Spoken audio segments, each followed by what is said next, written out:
국민 앵커 백운기, 정확한 분석, 날카로운 시각. 백운기가 하면 다르다. 여러분 안녕하십니까, 백운기입니다. 대통령 관저 부지에 천공이 다녀갔다는 의혹과 관련해서 이를 수사해온 경찰이 이곳을 다녀간 사람은 천공이 아니라 풍수지리가인 백재권 씨라고 결론을 내렸다고 합니다. 천공이 아니라서 다행인가요? 천공이 아니면 답니까? 대통령 관저를 짓는데 왜 풍수지리가가 등장합니까? 이 나라가 그런 나라입니까? 천공이든 백재권 씨든 일단 관저 선정에 삿된 것이 끼어 있었다는 사실이 드러난 셈인데, 대통령실은 어떻게 이런 일이 일어났는지 명백히 밝혀야 할 것입니다. 그리고 이 의혹이 제기된 게 지난해 12월인데요. 7개월이 지나서야 백재권 씨 존재를 밝힌 이유는 뭡니까? 일각에서는 바꿔치기 의혹까지도 제기하고 있는데 경찰은 이 부분도 확실하게 밝혀야 할 것입니다. 생방송 백운기의 정치분석 출발합니다.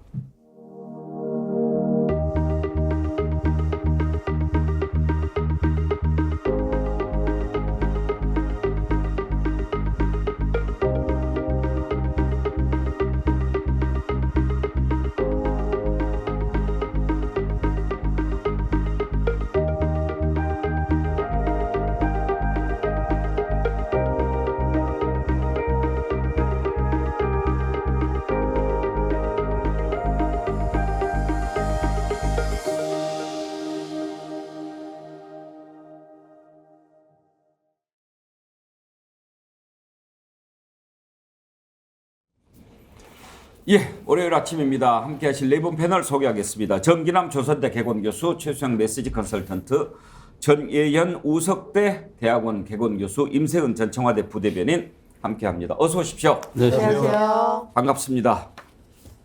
오늘 먼저 대통령 관저 부지에 다녀간 사람 천공이 아니라 이 사람도 수염이 길게 났더군요. 백재권 씨다. 그렇게 지금 경찰이 결론을 내린 것 같은데요. 이 내용부터 한번 짚어보도록 하지요. 전예현 씨, 근데 백재권 씨라는 사람이 어떤 사람인가요?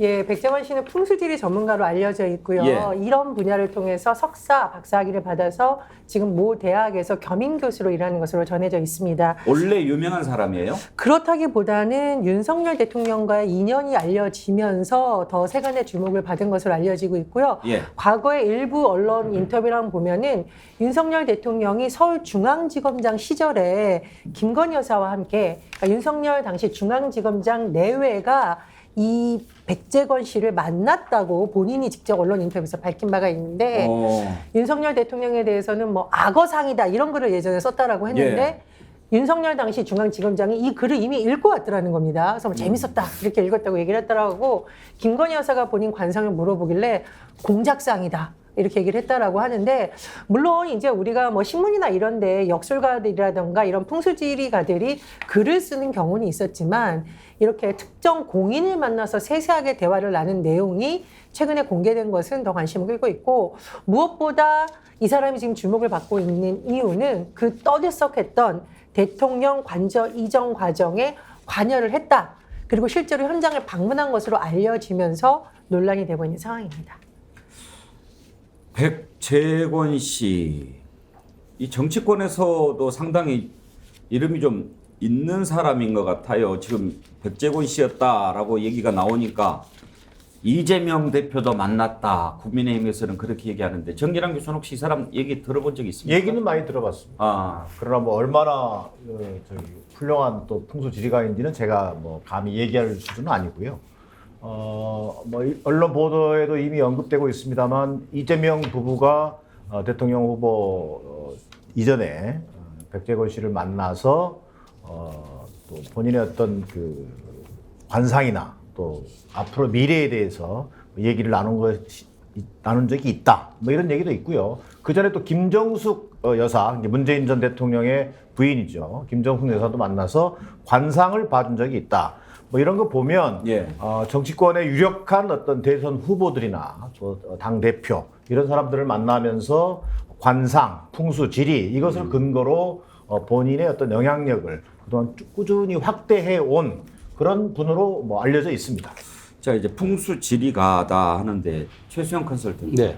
풍수 지리가 현재 우리 어떤 과학 체계에서 한 분야로 인정이 됩니까? 그건 아니죠. 호사가들이 이제 이렇게 찾아다니면서 이제 말하자면 이제 그걸 뭐 자기의 어떤 뭐 사업이라든가 자기 어떤 그 뭐 기흉화복을 이제 말하자면 좀 점치는데 활용을 하는 건데 제가 뭐 저도 책을 하나 읽었습니다만 뭐 권력과 풍수라는 책을 하나 읽다 보니까 트럼프 미국 대통령이 굉장히 풍수에 관심이 많았더라고요. 그래서 이제 트럼프 대통령이 이제 이렇게 저서를 보면은 내가 아시아의 부호들에게 매우 비싼 아파트들을 분양 중이었는데 갑자기 중단돼서 그 이유를 물어보니까 풍수라는 것 때문인데 도대체 내가 결단코 들어오지 못한 단어여서 내가 물었다. 도대체 풍수가 무엇인가? 라고 시작해서 풍수를 보고 지었다고 하는데 한국의 트럼프홀드들도 다 풍수를 보고 지었다고 합니다. 네. 책에 따르면은.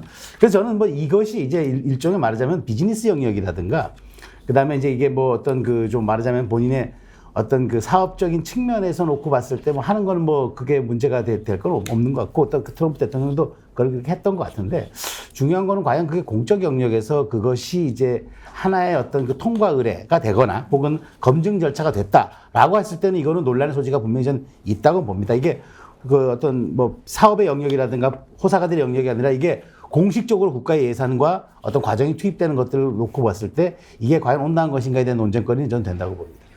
혹시 풍수지리가 역술과 점쟁이 이런 건 어떻게 다른가요? 그러니까 역술과 점쟁이는 사주를 놓고 이제 보는 사람들이고요. 예. 풍수지리는 그 땅의 이제 어떤 지형, 지세, 그 다음에 물길 이런 것들을 놓고 보고 그 다음에 그것들이 좀 원만치 않을 경우에는 보강하는 작업들을 통해서 그것을 완성시킨다는 게 풍수지리의 핵심입니다. 그거는 건축학이나 뭐 이런 토목학이나 이런 데서 조금 관련이 있죠. 그래서 이제 뭐 빌딩 짓거나 땅을 뭐 이렇게 거기다 건물을 질 때 이런 걸 보고 합니다. 임세훈 대변인, 내가 이거 설명을 들어봐도 몸이 이렇게 아픈데 병원에 가서 치료 안 받고 굿하는 거하고 뭐가 다른가 이런 생각이 드는데요. 아니, 그러니까 해명이 참 구차하죠. 그럼 그동안 한 8개월 정도가량, 사실 고발까지 한 상태입니다. 대통령실에서 고발한 거예요. 명예훼손 뭐 이런 걸로요.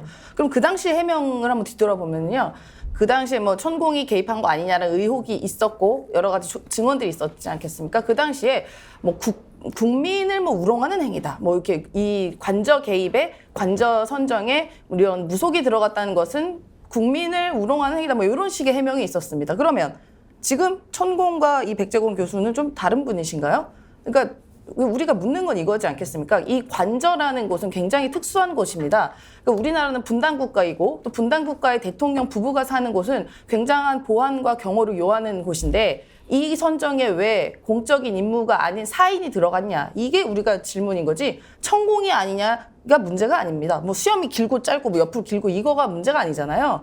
왜 사인이 가서 그거를 개입했냐고요. 이걸 물어보는 건데 왜 딴소리를 합니까? 그럼 천공이면 안 되고 뭐 이분이면 되는 거예요? 그러니까 그 당시에 우리가 수많은 오해가 있었습니다. 수많은 그 국민들의 저항이 있었습니다. 왜 청와대를 갑자기 이전하냐? 그것부터도 사실 국민께서 물었는데 대답을 하지 않았고 특히나 관저라는 특수한 경호를 요하는 이러한 굉장히 중요한 국가 보안 시설에 왜 공적인 임무가 아닌 사인이 들어갔냐? 그리고 그 당시에 우리가 물었잖아요. 누가 갔냐고. 그러면은 그 당시 이른바 외교부 공간이라던가 이런 국방부 장관 공간이라던가 이거는 다 그 특수시설입니다. 그러면 리스트가 있어야 돼요. 누가 방문했는지. 그때 리스트를 제출하지도 않았고 아무런 해명도 하지 않았고 그저 그냥 아니다. 천공 아니다. 이렇게만 했는데 지금 때랑 똑같습니다. 근데 왜 이만 8개월 만에 어떻게 찾아낸가요? 비슷한 분을?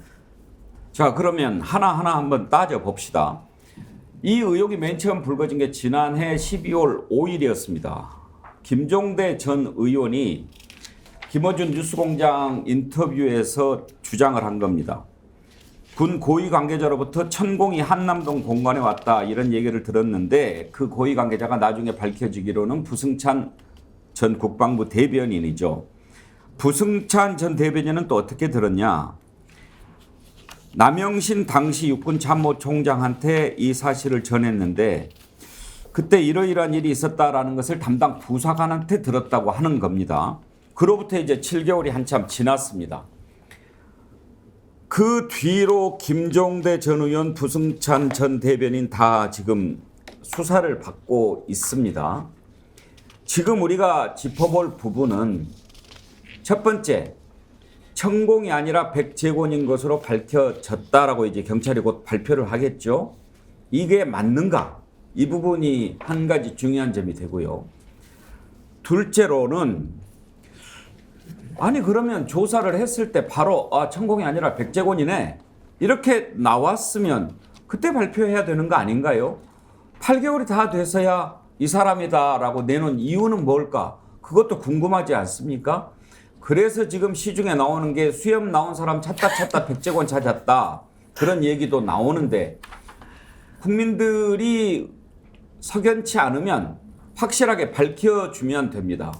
또 한 가지는 그러면 백재곤 씨만 다녀갔는가? 백재곤 씨도 다녀가고 천공도 다녀갔는데 백재곤 씨만 얘기하는 건가? 이런 의심도 할 만하고요. 더 중요한 것, 관저 부지만 다녀갔는가? 대통령실을 용산으로 옮기려고 할 때는 풍수지리가나 역술인의 어떤 조언 이런 영향력은 없었을까? 이런 부분들을 좀 따져봐야 됩니다. 왜 이 부분을 따져봐야 되느냐? 앞에 네 분이 다 이야기를 하셨는데요. 국정이라고 하는 것, 그리고 대통령실을 옮기고 관저를 옮기고 다 이게 공적인 일 아닙니까? 이 공적인 일을 할 때 정책 결정 기구가 있고 기관이 있고 이렇게 되는 거고 거기에서 판단을 하고 결정을 해야지. 이런 중요한 결정에 점쟁이, 역술가, 풍수지리가 이런 사람들이 끼어들면 이걸 삿된 것이라고 합니다. 이 삿된 것이 공적인 결정 구조에 끼어든다면 그건 나라가 잘못 가고 있는 거죠. 그래서 밝혀야 하는 겁니다. 자, 먼저 백재곤 씨가 이 다녀간 사실은 지금 이제 확인이 되는 것 같아요. 그건 그 자체는 백재곤 씨라고. 팩트인 걸로 확인돼 보입니다. 예. 백재곤 씨라고 하는 부분이. 예. 그러면 백재곤을 천공으로 잘못 봤을까요? 그럴 가능성을 배제할 수 없는 상황인 거죠. 그러니까 일반인들이 볼 때는 천공이라는 이름은 많이 들어봤지만 백재곤 씨는 상대적으로 윤석열 대통령 부부와 어떤 인연을 맺는지에 대한 것이 그동안 그렇게 많이 알려진 적은 없거든요. 그렇기 때문에 그 당시에 관저 육군참모총장 공간의 부사관이나 이런 사람들이 볼 때는 턱수염도 나고 이런 천공이 아닌가라고 오인할 수도 있는 겁니다. 그러나 그것도 역시 우리가 아직 확인할 수 없는 게 지금 앞서 앵커께서 얘기했습니다만 천공을 감추기 위해서 백재곤 씨를 내놓는 것인지 아니면 천공도 다녀가고 백재곤도 다녀갔는지 이건 우리가 알 수 없는 거예요. 그러니까 지금 대통령실이 보여주고 있는 대응인데 저는 천공이냐 백재곤이냐 별로 관심 없어요. 중요한 것은 지금 여러 차례 얘기하고 있습니다만 대통령 관저 이전이라고 하는 중대한 국정 현안 이것이 결정되는 과정에 풍수나 무속이라고 하는 이런 것들의 어떤 비합리적인 요인에 휘둘렸다는 것이 본질이거든요.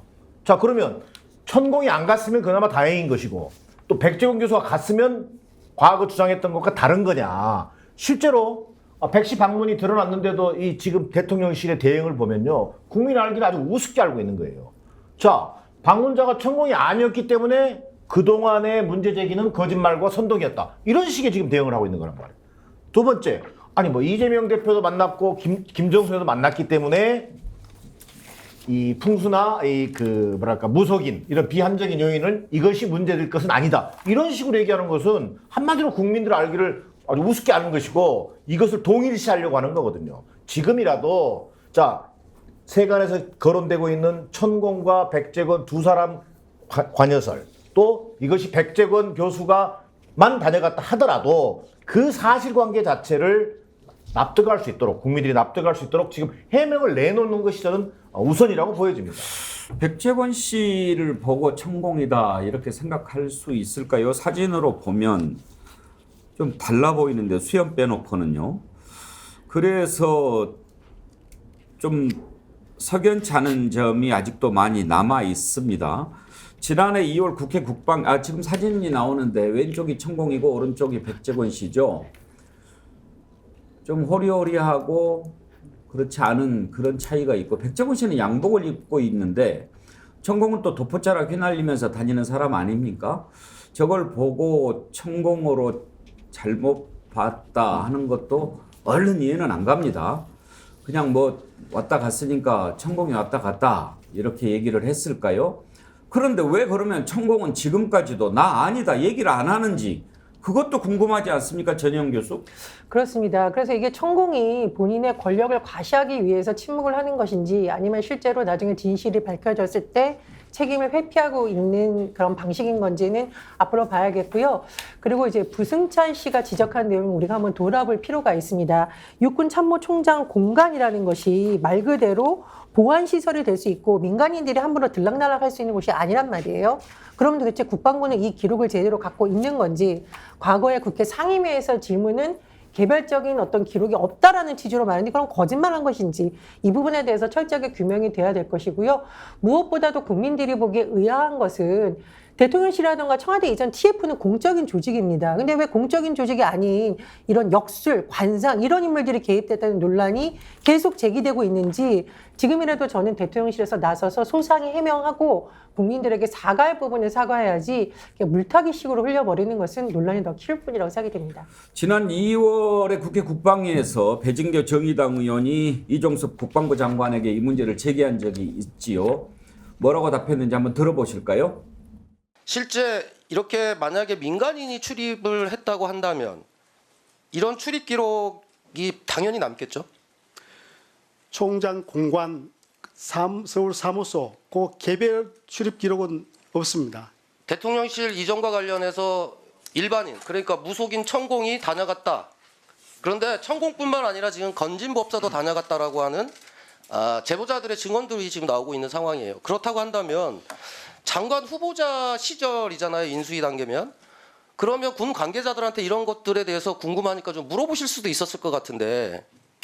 제가 확인한 범위로는 전혀 사실이 아닙니다. 당시에 있었던 군인들이 기자들의 취재에 여러 가지로 제보를 많이 하고 있다고 했고 그 제보 중에 이런 겁니다. 당시에 카니발 2대로 왔고 그리고 당시가 아직 코로나 시기여서 마스크를 다 쓰고 있어서 야 마스크를 다 쓰고 있는데 그 사람이 천공인지 어떻게 하냐 그랬더니 마스크 밑으로 긴 수염이 있어서 아 저 사람이 천공이구나 라고 확인했다는 겁니다. 자, 이제 저 부분에서 우리가 주목하는 것은요. 이종섭 국방부 장관이 제가 확인한 범위 안에서는 전혀 사실이 아닙니다. 그렇게 얘기를 했거든요. 그러면 임세현 대변인, 네.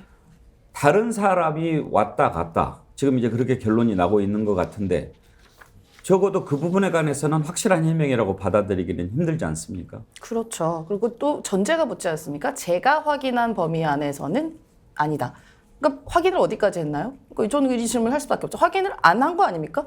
아니면 확인을 조금 했을 수도 있고 뭐 이런 전제를 붙는 것 자체가 좀 수상한 지점이라고 저는 보여지고요. 그리고 그 당시에 그 김용현 경호실장, 그다음에 윤한홍 국민의힘 의원, 이분이 이제 용산 TF 팀장이었는데요. 이 분도 갔었고 천공도 갔었다라는 구체적인 증언이 있었습니다. 카니발 앞에는 윤한홍 의원이 타고 뭐 뒤에는 김용현 실장과 뭐 천공이 탔다 이런 얘기가 있었었는데 그 당시 윤한홍 그 의원도 극구 부인하고 아무 이야기도 하지 않았습니다. 근데 결국은 윤한홍 의원도 갔다는 증언이 있지 않겠습니까? 그리고 이 총장 공간, 이른바 그 국방부 장관 공간이라던가 이런 공간들은 앞에 참모총장 공간 같은 경우는 이 리스트가 다 있을 거예요. 없다고 말하는 건 거짓말이고요. 저도 몇 번 제가 청와대에 근무했던 시절에 공무원 자격으로 뭐 이런 공간 같은 데 간 적이 있는데요. 이 앞에 미리 다 써 있습니다. 그리고 확인해요. 신분증이랑. 당신 누구십니까? 저 청와대에서 온 임세현이라고 합니다. 보면 이름이 써 있습니다. 어느 해 방문 예정. 없을 수가 없어요. 그러면 이딸 리스트를 없어도 문제인 겁니다. 그럼 만약에 그러면 있으면 빨리 공개를 하고 없으면 없는 대로 왜 없는지에 대한 해명을 빨리 해야죠. 왜 없습니까? 그리고 그럼 그거 처벌받아야 됩니다. 공무를 제대로 하지 않은 것이기 때문에 이거는 처벌의 대상입니다. 그렇기 때문에 저는 이 모든 해명이 천공을 가리기 위함 혹은 이런 무속인의 들락날락거렸던 것을 가리기 위한 그냥 변명에 불과하다. 저는 그 정도밖에는 파악이 안 됩니다. 이게 인수위 시절이니까 최수영 컨설턴트 인수위에 계신 분한테 한번 물어보지 않을 수가 없어요. 지난번에 양평 고속도로 종점이 갑자기 바뀐 것도 따지고 보니까 인수위 시절이었고 지금 이제 이것도 대통령 관저를 옮기는 것도 인수위 시절인데 인수위 때는 무슨 뭐 마패 같은 거를 줍니까? 뭐 이렇게 가면은 무사 통과하고? 아니 인수위 때 저기 보안 검색을 마친 비표, 그러니까 출입증이 나옵니다. 그래서 또 끝나고 받나 그러면 누가 그랬습니다. 갔는지 다 적을 수 있는 거 아닙니까? 근데 이제 그렇죠. 그러니까 말하자면 공식적으로 이제 등록된 사람들은 신분증이 부여가 되기 때문에 아마 경호처장 그다음에 윤한홍 의원도 아마 그때 비표를 달고 있었을 겁니다. 그런데 이제 중요한 거는 자문기구에 있던 사람들, 이를테면은 대통령실 TF니까 거기에서 이제 외부 자문가, 이를테면 건축 자문가도 부를 수 있고, 아까 뭐 풍수 자문가도 부를 수 있고, 그다음에 여러 가지 뭐 전기의 안전에 관련된 사람도 부를 수도 있고, 그러니까 그 자문은 민간 영역에서 당연히 하겠죠. 그런데 이 사람들까지는 아마 신분증이 부여가 되지 않았지만, 저는 제가 핵심은 이분들에게 자문을 받았더라면은 저는 자문료 지급이 됐을 거라고 봐요.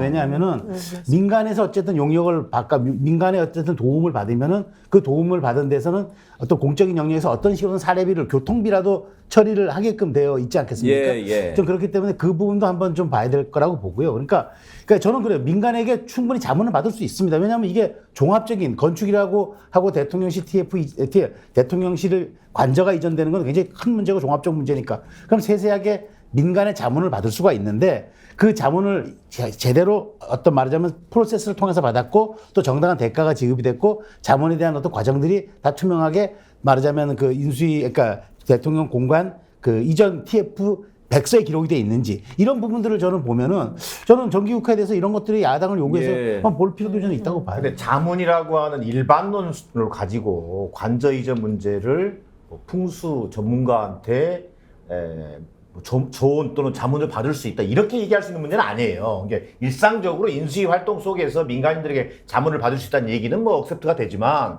그렇다고 해서 풍수 전문가나 무속인이라고 하는 사람들한테 자문을 받아야 한다는 논리는 저는 성립하지 않는다고 보고요. 지금 이 세 가지 저는 정도 문제가 보여지는 게, 자, 경찰이 급하게 지금 내놨어요. 자, 천공이 아니라 백재곤 교수다. 자, 그럼 그렇다고 해서 민간인 출입 문제가 해소됩니까? 민간인 출입 문제도 엄격 국가시설에 지금 무단으로 들어간 거예요. 지금 근거도 없다고 이종섭 장관이 밝혔잖아요. 그 문제를 좀 분명히 할 필요가 있고, 자, 두 번째는, 자, 백재곤 교수로 밝혀졌어요. 그러면 백재곤 교수에 대한 조사를 해야 돼요, 경찰이. 그 조사를 통해서 어떤 경위로 소위 이른바 육군참모총장 공간 시설에 갖게 됐고 어떤 목적을 가지고 갔었는지에 대한 수사가 같이 나와줘야 되는 거예요. 그냥 천공이 아니고 백재곤 교수로 밝혀졌다는 정도로만 얘기해서 국민들한테 야 이거 대통령실 반응이 뭡니까? 야 봐라 천공 아니었잖냐? 그동안 얼마나 너희들 거짓 선동했냐? 지금 이런 논리로 가고 있는 거예요. 정말 대통령실 무책임하게 이렇게 없는 게 우리 국민들이 지금 어떤 생각을 하냐면요. 자 무슨 생각이 들겠어요? 무속인 풍수지리가를 떠올리면은 지난 시절에 자 최순실 씨가 국정농단 사태를 했던 그때를 떠올리는 거예요. 자 그런 과정에서 그런 어떤 국민들의 트라우마가 있기 때문에 지금이라도 대통령실은 사실관계를 토대로 해서 정확하게 천공이 갔는지 백재곤 교수가 갔는지 어떤 경위와 목적으로 이루어졌는지를 해명하는 게 우선이라는 거죠. 정진환 교수는 최순실의 국정농단이 떠올랐습니까? 저는 저는 윤석열 손바닥에 왕자가 떠올랐습니다. 자, 많은 분들이 글을 보내주시는데 백두산 호랑이님, 국민들은 상식적으로 생각하고 행동하는데 왜 이러는지 참 한심합니다. 안중찬님, 천공이 갔다고 하면 파장이 더 크니까 역술가를 풍수지리가 이기겠죠. 내세운 건데 국민들이 믿지 않습니다. 매일 새롭게님, 7개월 동안 천공과 비슷한 인물 찾느라 얼마나 고생했을까요? 레몬님, 천공이나 백재곤이나 모양새도 비슷하고 하는 일도 비슷한가 봐요. 다른 건 학벌 정도? 대동세상님, 대통령으로 인해 행복하고 살판나는 대한민국이 되었으면 좋겠는데 하루하루가 엉망진창입니다. 임금님, 기획캔디님, 도대체 이 나라가 어디까지 희화화되어야 합니까? 이러니까 개콘이 망한 거예요. 스타일 엘리님, 핵심은 천공이든 풍수지리가든 이 사람들 한마디에 용산으로 옮긴 게 말이 되냐고요. 최현구님, 천공을 숨기기 위해 새로운 인물이 등장하네요. 패션 헤어스타일을 혼동할 수 있는 인물이 아닌데 바이든 날리면으로 청각 테스트 하더니 이제는 시력 테스트 들어오네. 예, 은금표님, 닭발 대신 오리발 내미는 격.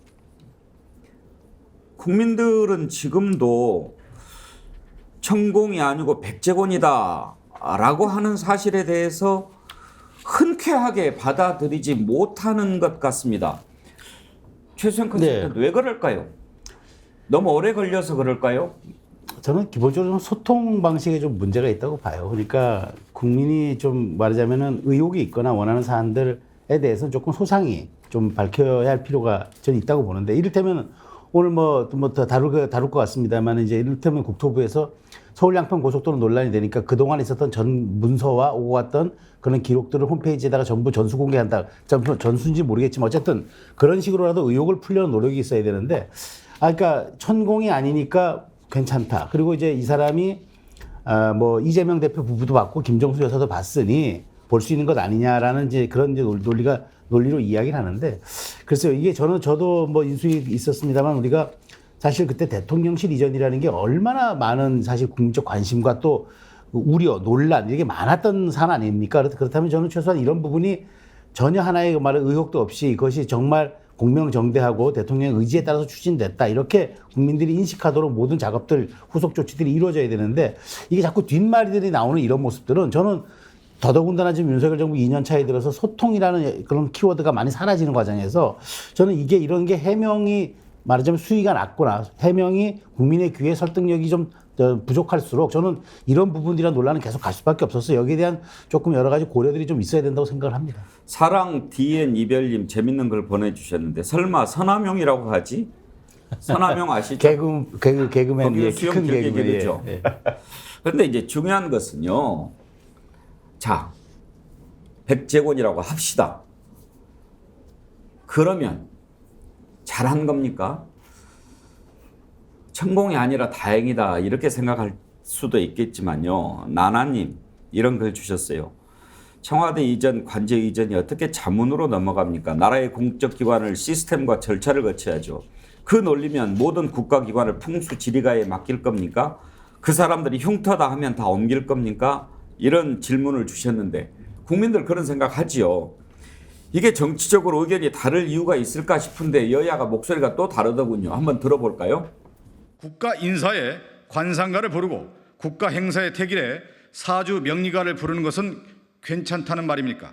뭐라고 변명하고 물타기해도 대통령 관저 선정에 풍수지리가가 개입했다는 사실은 정당화될 수 없습니다. 그간 풍수지리학에 대한 다수의 자문을 해온 바 있습니다. 문재인 전 대통령 부인 김정숙 여사뿐 아니라 이재명 부부와도 만나 풍수지리에 대한 조언을 한 것으로 익히 알려져 있는 사실입니다. 국민의힘 대변인 얘기를 듣고 전희영 교수 어떤 생각이 드십니까? 아니 근데 이게 대통령 관저 이전이라는 게 개인이 무슨 집 사고 팔거나 우리 애가 어느 지역으로 이사를 가는데 그쪽 가는 게 좋을까, 이런 문제가 아니라는 거죠. 수십억의 국민의 혈세가 투입이 되는 거고, 무엇보다 우리나라 같이 안보가 중요한 시설에는 이게 경호나 보안과도 굉장히 밀접히 관련되어 있는 부분입니다. 그래서 이런 것을 하려면 과학적으로 자문을 받을 수는 있지만 풍수지리의 자문을 받는다라는 것이 굉장히 국민들이 납득하기 어렵고요. 이 백제관이라는 인물이 이제 관상을 많이 보는 것으로 알려져 있잖아요. 그럼 이게 청년들이 보기에 야, 대통령실 들어가려면 그러면 앞으로 악어상, 공작상 이런 관상을 미리 봐야 되는 건가? 공적인 영역에서 계속 비합리적인 관상, 풍수지리 이런 게 영역이 되다 보니까 국민들이 굉장히 혼란스러운 것이고요. 사실 대통령 후보 시절부터도 무속 논란에 휩싸였다면 더욱더 조심을 했어야 되는 부분입니다. 그래서 전 대통령실 이 부분 어물쩍 넘어가거나 야당 인사를 끌어들여서 하는 것이 아니라 지금이라도 이 부분에 대해서 경각심을 가져야 된다 이렇게 생각을 하고요. 특히 저는 국방부와 더불어서 대통령 경호처에서 이 부분에 대해서 반드시 입장 표명 같이 있어야 된다고 봅니다. 법과 규정에 따라서 직무를 수행했다는 식으로 언론에 말한 것으로 밝혀졌는데, 도대체 경호처에 어디 법과 규정에 풍수지리가이면 이런 데 무단 출입한다고 되어 있습니까? 이 부분도 저는 이 기회에 낱낱이 밝혀야 된다고 봅니다. 임세현 대변인, 이재명 대표도 만났다. 그래서 그러니까요. 만나면 안 되나요? 이분이 범인도 아니고 만나서 어쩌라고요? 이재명 대표든 문재인 대통령과 만나가지고 공적인 일 상의했나요? 이분이랑? 만났는지는 제가 잘 모르겠습니다만 뭐 정치인들이라면 다수의 뭐 국민들도 만나고 뭐 전문가들 많이 만납니다. 그 만나가지고 그러면 세금을 들이는 일에 이분이 뭐 관여했나요? 이재명 대표가 관여하게 했나요? 그 무슨 말도 안 되는 얘기를 하고 있습니까? 지금 이 국민의힘과 대통령실은 뭐 문재인 정부, 지난 정부 아니면 또 뭐 민주당, 아니면 이재명 이런 사람들 없으면 정치 못해요? 국정은 도대체 못합니까? 뭘로 하나요? 왜 집권 여당 됐습니까? 이렇게 맨날 남 핑계 댈 거면요. 그리고 뭐 전 상식적이었으면 좋겠습니다. 과학 좋아하잖아요. 대통령 과학 좋아하잖아요. 맨날 과학 얘기 많이 하시는데 도대체 어떤 국정운영 이런 결정에 과학적인 게 관여된 게 있습니까? 시스템이랑 이런 게 관여된 게 있나요? 왜 이렇게 자꾸 이상한 사람들이 자꾸 나타납니까? 뭐 바이든이 날리면인데 이번에는 천공이니까 백제건입니까? 도대체 저는 납득이 안 됩니다. 그러면 지금 이 백제건이라는 사람이 밝혀진 경위를 알려주세요. 어떻게 다 갑자기 나왔어요? 8개월 만에?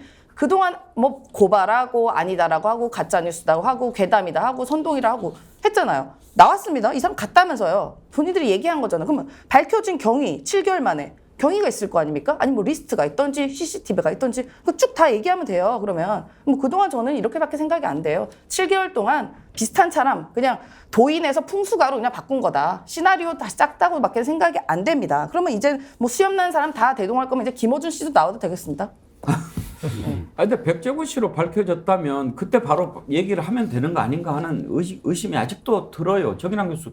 뭐 그걸 아니었으면 아니라고 해야지. 지금 뭐 8개월 다 돼서야 이 사람이었네. 그건 또 뭐예요? 왜 그랬을까요? 그걸 밝힌 이유는 또 계속 감추기가 힘들어서? 아무래도 뭐 경찰 수사에서 뭔가는 내놔야 되니까 수사 결과를 내놔야 되니까 아마 완전히 진실을 묻을 수는 없었다고 보여지는 거고요.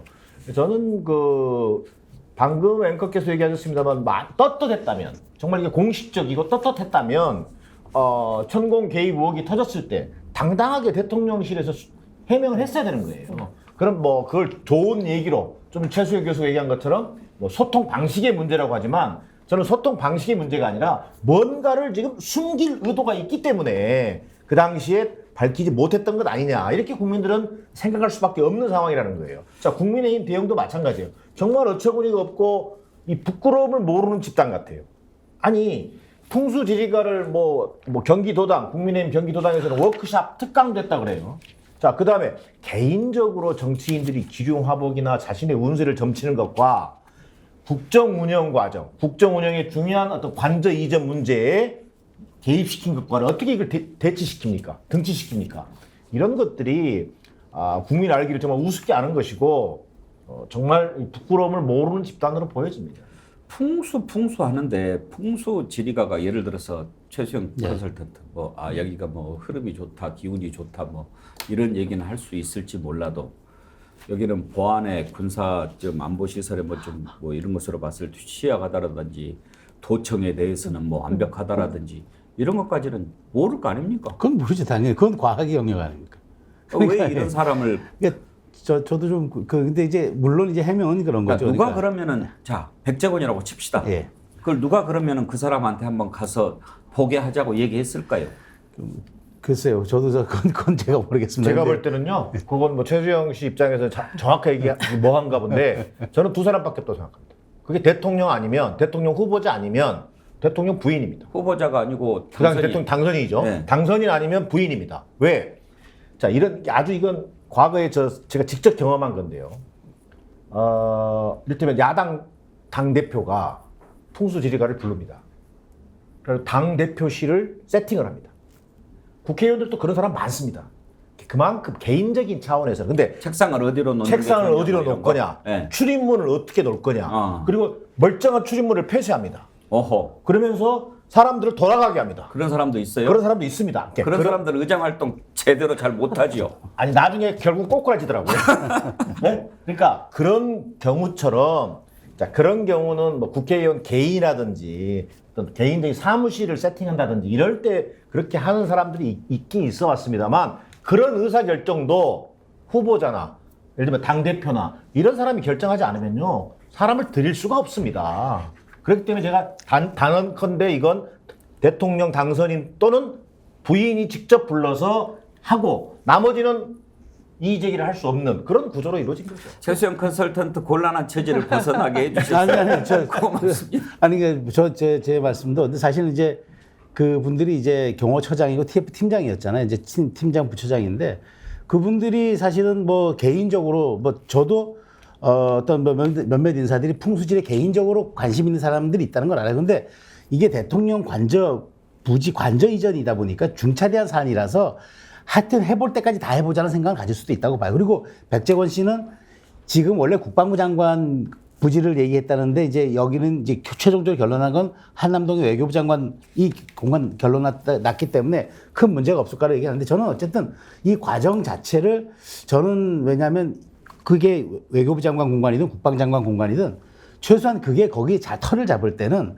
저는 이미 그런 것들을 다 사실 검증했다고 봐요. 그런데 굳이 그걸까지 또 인수위 시절까지 그걸 했었을까라는 게 저는 굳이 불필요한 일을 해서 억측을 낳게 됐다 이렇게 말씀드리고 싶어요. 제가 지금 KBS 보도나 언론 보도를 좀 꼼꼼히 찾아보니까 이 백재권 씨가 윤석열 대통령 취임식에 초청했었다고 SNS에 본인이 밝혔다고 해요. 그러니까 이건 갑자기 불려온 게 아니라 뭔가 대통령실에서 이미 이 사람의 리스트를 관리하고 있었다라고 알 수밖에 없는 거고, 그러니까 공적인 영역이잖아요. 그리고 또 하나 보면은 KBS가 백 씨와 함께 공간을 방문했던 당시 청와대 이전 TF 팀장 윤한홍 의원에게 경위를 물었다라고 하니까 청와대 이전 관련해서 취재에 응하지 않는다라고 했다는 겁니다. 그럼 윤한홍 의원이라는 막중한 인물을 팀장하고 동행을 할 정도면 도대체 누가 이 사람을 추천했기를 같이 할 수 있느냐. 그렇다 보니까 뭔가 굉장히 윗선이 개입하지 않고서는 불가능하다는 추론이 계속 나오고 있는 겁니다. 근데 백재권 씨는 본인이 갔다고 지금 인정을 했나요? 그건 아직 언론에 나온 게 없죠. 네, 이분이 실제적으로 인터뷰한 건 없고 예. 그냥 지금 언론 보도상으로 갔다라고만 이제 나와 있는 게 답니다. 그래서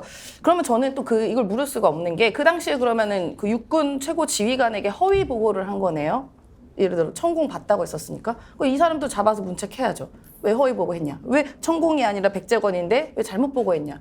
공적으로 사실상 수행하는 그 최고 이 군이 얼마나 이 시스템적으로 위 상명하복이 대단한 곳인데 여기서 허위 보고하면 이분도 잡아가 조사해야 된다고 저는 보여집니다. 그러니까 아마도 이제 윤석열 대통령 부부가 이분한테 뭐 꽂힌 게 있으신 것 같아요. 뭐 예를 들어 뭐 윤석열 대통령이 대통령 될 거다. 뭐 이렇게 예측도 했다고 하고 악어상이어서 윤 대통령이 경제 살릴 것이다라고 했는데요. 저는 일단은 이 분이 실력이 틀렸네요, 보니까. 윤석열 대통령 경제 살릴 것이라고 했는데 지금 경제가 어떻게 되고 있는데 경제 살릴 것이라고 한 건지 모르겠습니다. 아니면 살리려고 지금 죽이고 있는 중인지 모르겠습니다만 저는 윤석열 대통령께서 사람 보는 눈을 좀 길렀으면 좋겠어요. 이렇게 주변에 사기꾼이 많은지 모르겠습니다. 진짜 걱정됩니다. 예, 지금 이제 두 가지가 궁금합니다. 하나는 그러면 천공은 정말 안 간 것이 맞는 걸까 하는 건데요. 만약에 나중에 천공도 간 사실이 밝혀진다면 그때는 또 뭐라고 얘기할까요? 아, 그것까지는 미처 확인을 못했다 그럴까요? 좀 끝까지 철저하게 깨끗하게 확실하게 밝혀졌으면 좋겠고요. 두 번째는 천공이 아니라 백재권 씨라고 한다면 이 문제를 제기한 사람은 명예훼손으로 처벌이 가능한가요? 이 부분도 오늘 법조인이 계시면 좀 물어보고 싶은데 오늘 하루에 끝날 문제가 아니니까 한번 계속해서 따져보도록 하겠습니다. 오늘 또 한 가지 더 중요한 이슈가 있으니까 이 내용은 이 정도 하고요. 댓글만 좀 소개를 해드리겠습니다. 육룡이 나르샤님, 그러니 미국에 도청당하고도 괜찮다고 말하지요. 도깨비님, 당장 국토부 장관 풍수지리가로 바꿔라. 그래야 나라가 제대로 발전한다. 김호룡님, 거짓을 덮으려면 10개의 새로운 거짓이 필요하고 그것들끼리 모순된 충돌이 생기고 새로운 모순을 풀려면 100개의 거짓이 나오고 결론은 거짓으로 진실을 덮지 못한다. 단 입을 일시적으로 닫게는 하겠지만 예. 스파픽스 하이님, 국민 세금 부족한데 대통령실 이전하고 청와대 버젓이 아무 말 없이 사용하고 엄한데 돈을 마음대로 사용하는 게 본인이 말한 재정 건전성인가요? 이렇게 묻습니다. 예. 다음으로 넘어갈 텐데 꼭 한마디 말씀드리겠습니다. 진실은 결코 덮을 수가 없습니다. 반드시 드러나게 돼 있습니다. 다음으로 넘어가죠. 윤석열 대통령 장모 최은순 씨가 법정 구속됐습니다. 항소심에서 법정 구속이 됐는데요. 지난번 1심 때도 징역 1년을 선고받았지만 그때 당시에는 그 판사가 일부 범행에 대해서 자백하고 고령으로 건강 상태가 좋지 못한 점을 고려해서 구속하지는 않았는데 이번에 항소심에서는 피고인의 항소는 재반 상황을 살펴봤을 때 받아들일 이유가 없다. 이렇게 항소를 기각하면서 죄질이 매우 나쁘다라고 하면서 법정 구속했습니다. 법정 구속을 하니까 최은순 씨가 무슨 말인지 이해가 잘 안 됩니다. 저를 법정 구속한다고요? 내가 무슨 돈을 벌고 나쁜 마음을 먹고 그런 것이 절대 아니다. 약을 먹고 이 자리에서 죽겠다. 이렇게 소리를 쳤다가 결국은 퇴장을 당했다고 하는데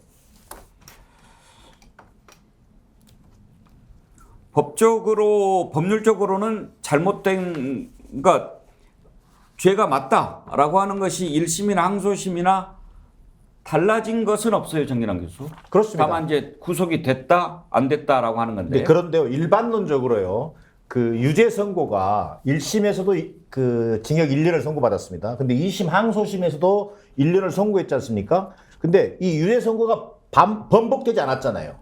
번복되지 않았고도 형량이 유지가 됐습니다.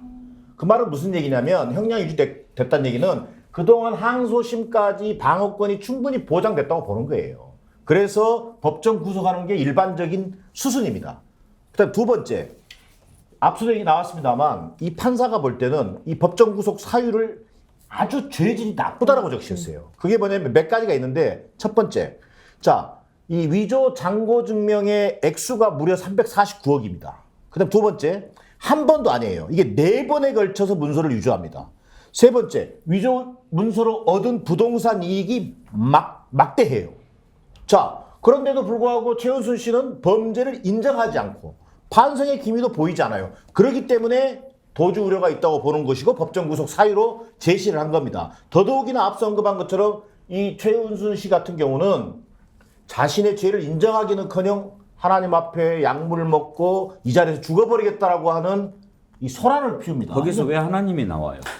얼마나 천박한 이 부동산 업자의 마지막 말로를 보는 것 같잖아요. 그러면서 저는 이번 재판을 통해서 지난 주말 뉴스 중에 어찌 보면 그나마 법원이 이 수혜와 이 고통받고 있는 국민들이나 또는 뭐 이 장마 때문에 고통받고 있는 사람들한테 어떻게 보면 좀 약간 한번 좀 색다른 뉴스를 전달해 줬는데 저는 대통령 장모라고 해서 엄벌하는 일도 없어야 되지만 또 마찬가지로 반대로 봐주는 일도 없어야 된다. 만인 앞에 평등한 이 법원 판결해야 된다는 점에서 하여튼 굉장히 시사하는 바가 크다고 보여집니다. 전희연 교수, 지난번에 어떤 분이 그런 댓글을 올려가지고 제가 참 공감했는데 우리나라 국민들 역대 대통령 가운데 장모 이름 안 적이 있었냐? 아니, 저는 이 최은순 씨 대통령 장모와 관련한 뭐 구속, 재판 계속 나와서 이렇게 공부를 열심히 한 건 처음인 것 같고 풍수지리 전문가, 도사 이런 것도 이번 기회에 공부를 너무 많이 해서 좀 당황스러운데요.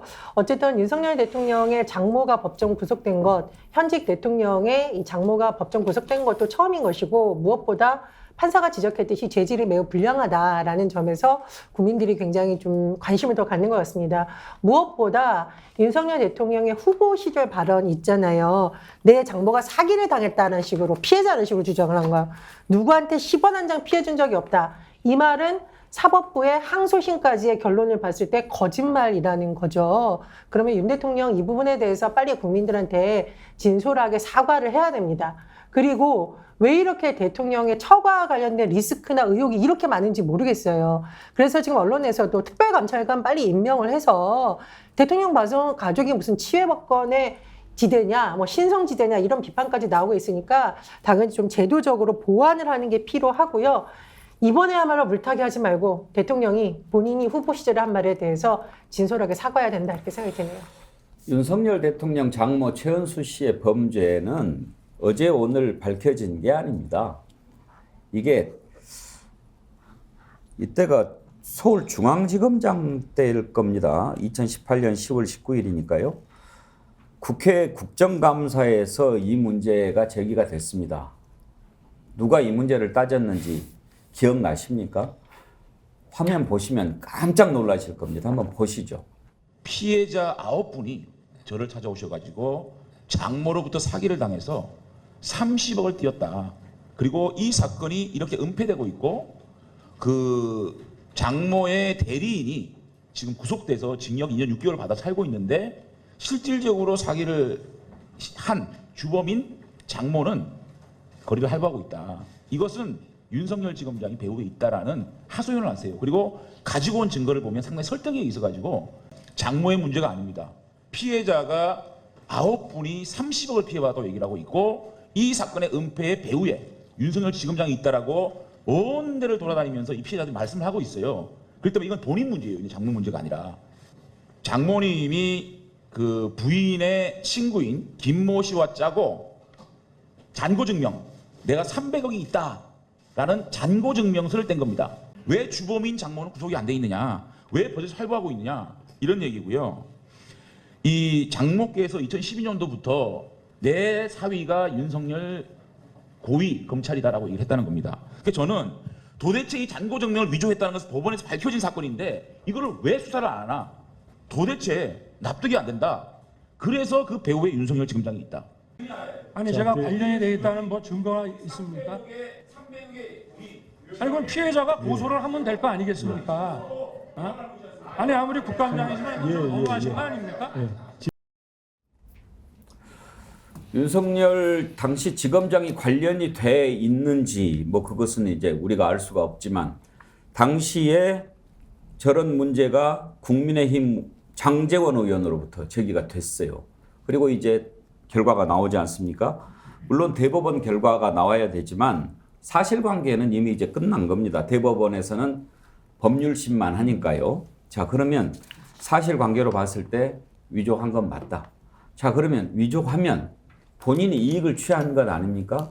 본인이 이익을 취하면 피해를 보는 사람이 있지 않습니까? 그런데 윤석열 대통령 당시 후보 10원 한 장 피해 준 적 없다. 그렇게 얘기를 했다고 아마 그때 정진석 의원이 전했을 거예요. 관련된 발언 한번 들어보시죠. 그런 표현을 한 적이 없는데 그게 어떻게 나왔는지는 잘 모르겠습니다만은 저는 검사로 재직하는 동안이나 그 이후에나 법 적용에는 절대 예외가 있을 수 없다는 그 신념으로 일을 해왔습니다. 그리고 뭐 제 친인척이든 또는 뭐 어떠한 지위와 위치에 있던 분들이건 간에 수사와 재판, 법 적용에 있어서는 예외가 없어야 된다는 생각에 변함이 없고요. 그리고 다만 저도 그 검찰총장 시절에 많이 강조를 했습니다마는 그 법집행이라고 하는 것은 국민들이 납득할 수 있게 공정하게 이루어져야 한다. 그래서 공정한 절차가 담보돼야 하고 그 공정한 절차에 따른 법집행에는 누구도 예외가 있을 수 없다. 이렇게 말씀을 드리겠습니다. 예, 당연한 얘기를 하셨는데 법 조면 뭐 이런 문자가 자막에 나갔는데 법 적용이죠. 법 적용에 대해서는 예외가 있을 수 없다. 자, 이제 이렇게 윤석열 대통령 장모가 법정 구속이 됐는데 대통령실에서는 사법부 판결은 대통령실이 언급할 문제가 아니다. 이렇게 얘기를 합니다. 지금 임세현 대변인 사법부 판결에 대해서 얘기를 하라고 하는 국민의 질문이 아니지 않습니까? 아까 임세현 대변인 그 천공 관련해서도 천공이냐 아니냐를 물어본 게 아니라고 하셨는데 왜 이렇게 자꾸 국민들이 이쪽을 물어보는데 이쪽 얘기를 하는 걸까요? 그러니까 지금이 대통령실의 특징입니다. 지금까지 항상 이렇게 대응을 해왔어요. 뭔가 본인들이 불리할 것 같으면 이렇게 애매한 표현을 씁니다. 그러니까 저는 이 대통령실의 메시지 팀을 전격 다 교체해야 된다고 생각해요. 뭐 홍보 라인에서 아마 이거 관리를 하는 걸 텐데요. 그러니까 대통령의 메시지, 대통령실의 메시지는 국민들이 모두가 듣고 납득이 바로 되고 어떤 해석이 있어서는 안 됩니다. 그러니까 딱 듣고 국민께 설명을 제대로 해야 돼요. 근데 항상 이런 식으로 뭐 불리한 거는 다 얘기하지 않고 뭐 정쟁이니 괴담이니 가짜뉴스냐고 저는 이렇게 하는 거 이건 도움이 되지가 않습니다. 제가 정중하게 부탁드리고 싶어요. 정말 국민께 좀 제대로 된 설명을 해라. 국민이 묻고 있는 질문에 답을 해라. 지금 사실상 도어 스태핑도 하지 않고 기자회견도 하지 않고 하기 때문에 실제로 우리가 들을 수 있는 메시지가 없습니다. 근데 국민들은 궁금한 거예요. 이거 가족에 대한 일이 아닙니까? 이번 양평 고속도로 건도 또 관련이 있는 것이지만 계속 이렇게 가족 문제가 발생하는 것에 대한 어떠한 이야기도 하지 않고 그리고 해결할 의지도 없어 보입니다. 특히나 지금 뭐 특별감찰관도 없고요. 민정수석실도 없어서 이 가족들의 이런 비리들에 대해서 대응할 수 있는 방법이 없습니다. 대통령님 공정상식 법 좋아하시잖아요. 그러니까 빨리 법 적용 제대로 하시고 실제로 이번 사건 같은 경우는 저는 이번 1년 형량 뭐 시원하다 하신 분들 계시지만요. 제대로 된 법 적용되지 않았습니다. 아마도 관련 사건 관련해서 형량이 높은 것은 다 기소하지 않았고요. 그나마 가장 낮은 사건만 겨우 기소한 거기 때문에 저는 이거 다시 한번 물어야 됩니다. 법 적용 제대로 하셔야 되고 친인척 관리 또 제대로 하셔야 되고 관련한 대통령실의 기구 정확히 만들어서 제대로 된 이 견제해야 된다고 저는 보여집니다. 현직 대통령의 장모가 구속되는 초유의 일이 벌어졌는데 이런 일에 대해서 대통령이 내놓을 해명이 사법부 판결은 대통령실이 언급할 문제가 아니다. 이것밖에 안 될까요? 왜냐하면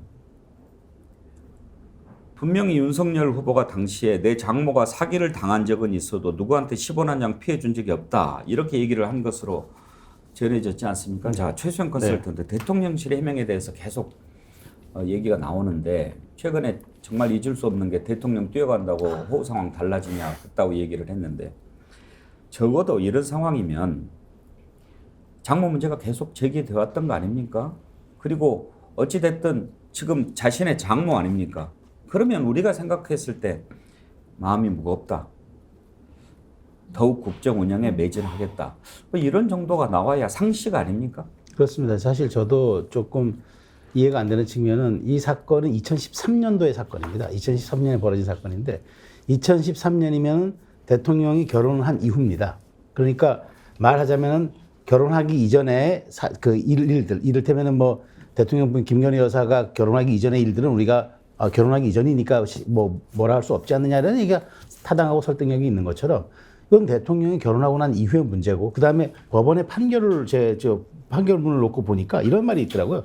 법원은 자신의 이익을 추구하는 것에 경도된 나머지 법과 제도, 사람이 수단화된 것이라고 이렇게 질타했다고 되어 있습니다. 그러니까 사실 이거는 뭐냐면 이익 추구라는 측면에 몰두한 나머지 어떤 여러 가지 법과 제도, 사람들을 거의 수단화하고 형용화시키고 그런 것들을 의미 없이 만들어버렸다는 얘기잖아요. 근데 대통령은 공정과 상식으로 대통령이 된 분이시기 때문에 저는 이런 부분에 대해서 사법부의 판결을 존중한다가 아니라 최소한 이 부분에 대해서는 결혼한 이후에 벌어진 일이기 때문에 여기에 대해서는 물론 대통령께 직접 관여한 일도 아니고 자기가 뭐 알고 있던 일은 아니었다 하더라도 여기에 대해서는 국민적인 여러 가지 그 우려를 끼쳐 좀 송구스럽다 정도의 그런 어떤 미안함의 메시지가 좀 나갔으면 좀 좋았겠다는 생각이 들고요. 또 하나는 이제 이게 2심 판결이잖아요. 그러다 보니까 이게 법률심만 남겨두고 있는 상황에서 바로 법정 구속이 되는 게 너무 당연하다. 다들 법조인들한테 물어보니까 이게 일반화되어 있는 사례라 그러더라고요. 그렇기 때문에 저는 이 자체가 법 앞에 평등이라는 측면에서 상당히 저는 뭐 모든 국민들에게 그렇다. 법의 잣대는 누구에게도 예외 없이 적용되는구나 이런 것들 신호를 줬기 때문에 여기에 대해서 대통령께서 좀 송구하다는 정도의 메시지 정도 하나 나갔었으면은 더더군다나 좀 소통하려는 낮은 자세로 좀 이해될 수 있지 않았을까라는 좀 아쉬움이 들고 지금 특히나 또 수혜로 많은 분들이 고통받고 있기 때문에 그런 점에 대해서 조금 더 낮은 자세로 다가가는 또 하나의 좀 플러스 요인도 될 수 있지 않았겠다는 아쉬움이 드네요. 전희영 교수 아마 최은순 씨는 본인이 구속될 거라고 생각을 못했던 모양이죠. 그렇습니다. 그래서 아마 뭐 하나님 얘기도 하고 뭐 비명을 지르고 좀 과격한 발언을 한 것으로 보이는데 저는 윤 대통령이 최근 들어서 부패이권 카르텔, 이권 카르텔 자꾸 얘기를 하잖아요. 근데 이 부동산 어마어마한 잔고 위조화된 이런 부분에 대해서 더군다나 본인이 방어하듯이 한 부분에 대해서 명확하게 얘기를 하지 않으면 앞으로 대통령이 이권 카르텔 얘기할 때마다 현 정부야말로 이권 카르텔 끝판왕 아닌가? 대통령부터 감쌌던 사안이 법원에서 이렇게 판결이 냈다 이렇게 희화화될 수가 있어요. 그래서 지금 윤석열 대통령이 세간에서는 회피 전문가라는 말이 나올 정도로 특정 사안에 대해서 해명도 안 하고 사과도 안 하고 어물쩍 넘어가려고 하는데 제가 보기에 이거 국정 동력을 악화시키는 굉장히 리스크가 될 수 있습니다.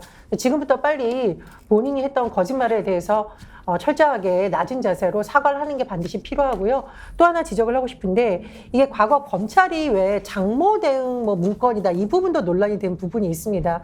이런 부분도 좀 차근차근 짚어야지 앞으로 국민들이 보기에 대통령실도 못 믿겠다, 검찰도 못 믿겠다, 최근에는 감사원도 못 믿겠다, 경찰도 못 믿겠다고 하거든요.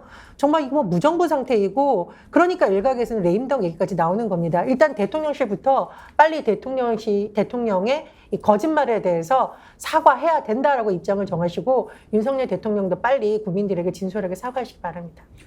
임세현 대변인, 아까 어떤 분이 말씀하셨나요? 뭐 여러 가지 사안 중에 가장 형량이 낮은 것만 지금 제가 그러셨나요? 예.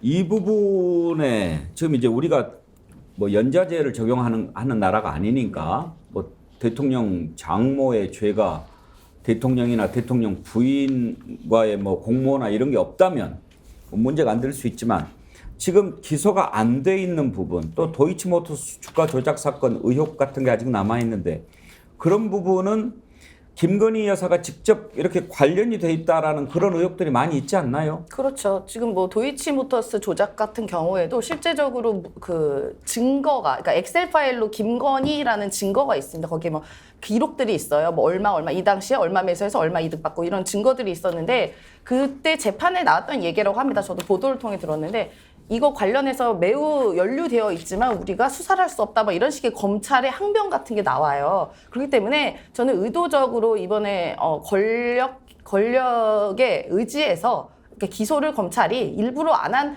흔적이 여러 군데에서 보인다라고 저는 보입니다. 뭐 사실상 이게 지금 뭐 사문서 위조 행사로 아마 된 걸로 알고 있는데 실제로 이건 사문서 위조보다는 더 큰 사기입니다. 사기. 350억 가량에서 사기를 친 거고 사실 그리고 이번에 그 잔고 증명서를 그냥 딴 데도 아니고 재판부에다 또 엉뚱한 잔고 증명서를 냅니다. 이거는 그 사법부를 위시한 거죠. 사법부에 대한 모독인 거죠. 저는 이런 것도 다 수사해야 된다고 보여져서 이번에 형량 매우 낮은 거고 사기 혐의 등등 이번에 기소하지 않은 것들 몽땅 다 처리해야 된다라고 저는 생각합니다. 그리고 윤석열 대통령, 김건희 여사 둘 다 거짓말한 거에 대한 얘기하셔야죠. 그 김건희 씨도 예전 통화에서 이런 얘기했거든요. 우리 엄마 굉장히 바른 사람이고 사위가 총장이어서 거짓말도 못하고 굉장히 바른 사람이다라고 얘기한 거 있었고요. 그리고 윤석열 대통령 그 아까 말씀하신 것처럼 우리 장모는 10원 한 장 피해 준 적 없다라고 얘기했습니다. 국민은 어떻게 보면 속아서 그걸 보고도 투표한 분들 계실 수도 있어요.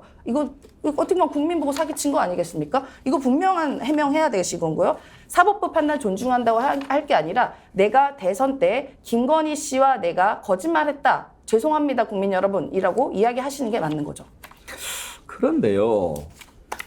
최수영 컨설턴트. 네.